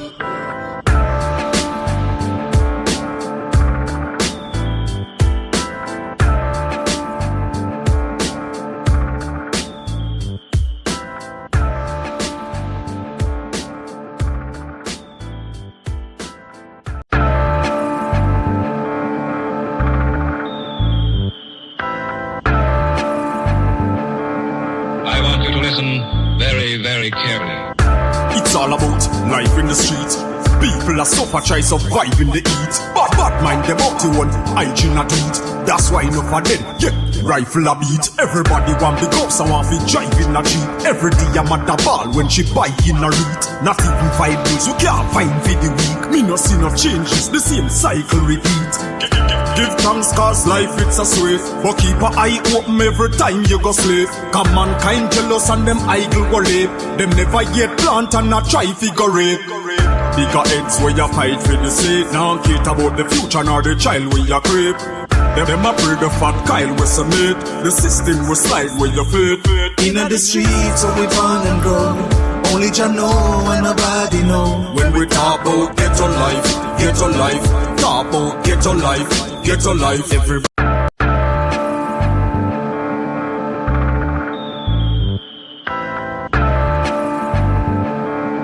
I want you to listen very, very carefully. It's all about life in the street. People are suffer, try survive in the heat. Bad mind them up to one, hygiene a do it. That's why enough of dead, yeah, rifle a beat. Everybody want big ups and want to drive in a Jeep. Every day I'm at the ball when she buy in a read. Not even 5 days, you can't find for the week. Me no see no changes, the same cycle repeat. Give thanks cause life it's a sweet. But keep an eye open every time you go slave. Cause mankind jealous and them idle go late. Them never yet plant and not try figure rape. Bigger heads where you fight for the sake. Now care about the future nor the child where you creep. Them a pray the fat Kyle we submit. The system will slide where you fit. In the streets so we born and grow. Only Jah know and nobody know. When we talk about ghetto life, ghetto life. Talk about ghetto life, ghetto life. Everybody a priest and them want it though. That's why them a speed and they pan the go. Cause this a real ghetto life, ghetto life. This a real ghetto life, ghetto life. Yeah, yeah, yeah, yeah. Everybody just a pre-success. When me looking at the street, you me see enough stress. Them all a fight people who reach up next. Everybody want floss and a beat up chest. Juvenile in a them teen love sex. Them a breed the fast money, them no need subjects. And if you're unfortunate, please don't vex. Also the things said cause the streets don't rest. In the streets so we born and grow. Only Jah know and nobody know. When we talk about ghetto life, ghetto life. Talk about ghetto life, ghetto life. Everybody a priest and them want the dough. That's why them a speed and they pan the go. Cause this a real ghetto life, ghetto life. This a real ghetto life, ghetto life. Yeah, yeah, yeah. It's all about life in the street. People are suffer, try survive in the heat. Bad mind them up to one, hygiene a do it. That's why enough of dead, yeah, rifle a beat. Everybody want big ups and want to drive in a Jeep. Every day I'm at the ball when she buy in a read. Not even 5 wheels, you can't find for the week. Me no see no changes, the same cycle repeat. Give thanks cause life it's a sweet. But keep an eye open every time you go slave. Cause mankind jealous and them idle go late. Them never yet plant and not try figure rape. Bigger heads where you fight for the sake. Now care about the future nor the child where you creep. Them a pray the fat Kyle we submit. The system will slide where you fit. In the streets so we born and grow. Only Jah know and nobody know. When we talk about ghetto life, ghetto life. Talk about ghetto life, ghetto life. Everybody a priest and them want the dough. That's why them a speed and they pan the go. Cause this a real ghetto life, ghetto life. This a real ghetto life, ghetto life. Yeah, yeah, yeah, yeah.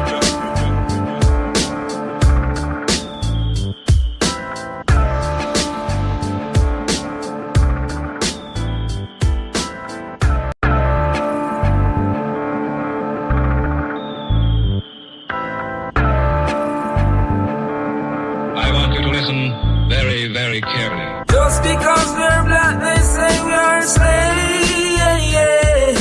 Speak of righteousness, they say we are praise.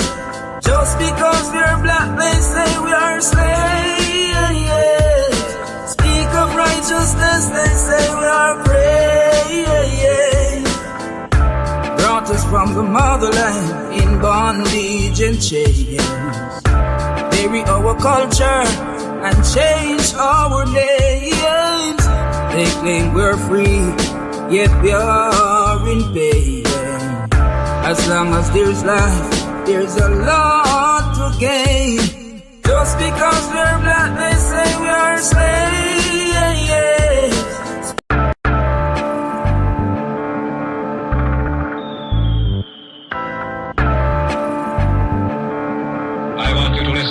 Very, very carefully. Just because we're black, they say we are slaves.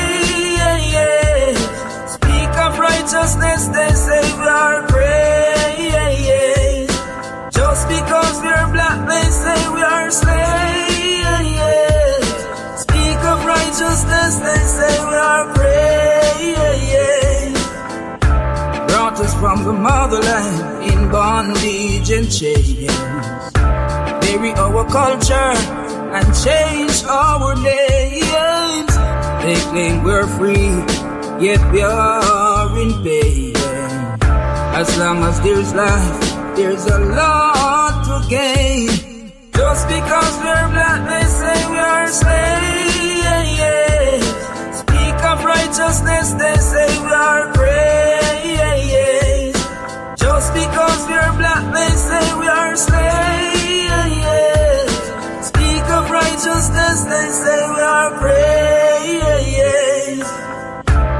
God spoke his words, they said he was deranged. Marley sung his songs, they said the same. Malcolm X and Martin Luther fought relentlessly so we could be better. Just because we're black, they say we are slaves. Speak of righteousness, they say we are praise. Just because we're black, they say we are slaves. Speak of righteousness, they say we are praise. Brought us from the motherland in bondage and chains. Bury our culture and change our names. They claim we're free, yet we are in pain. As long as there's life, there's a lot to gain.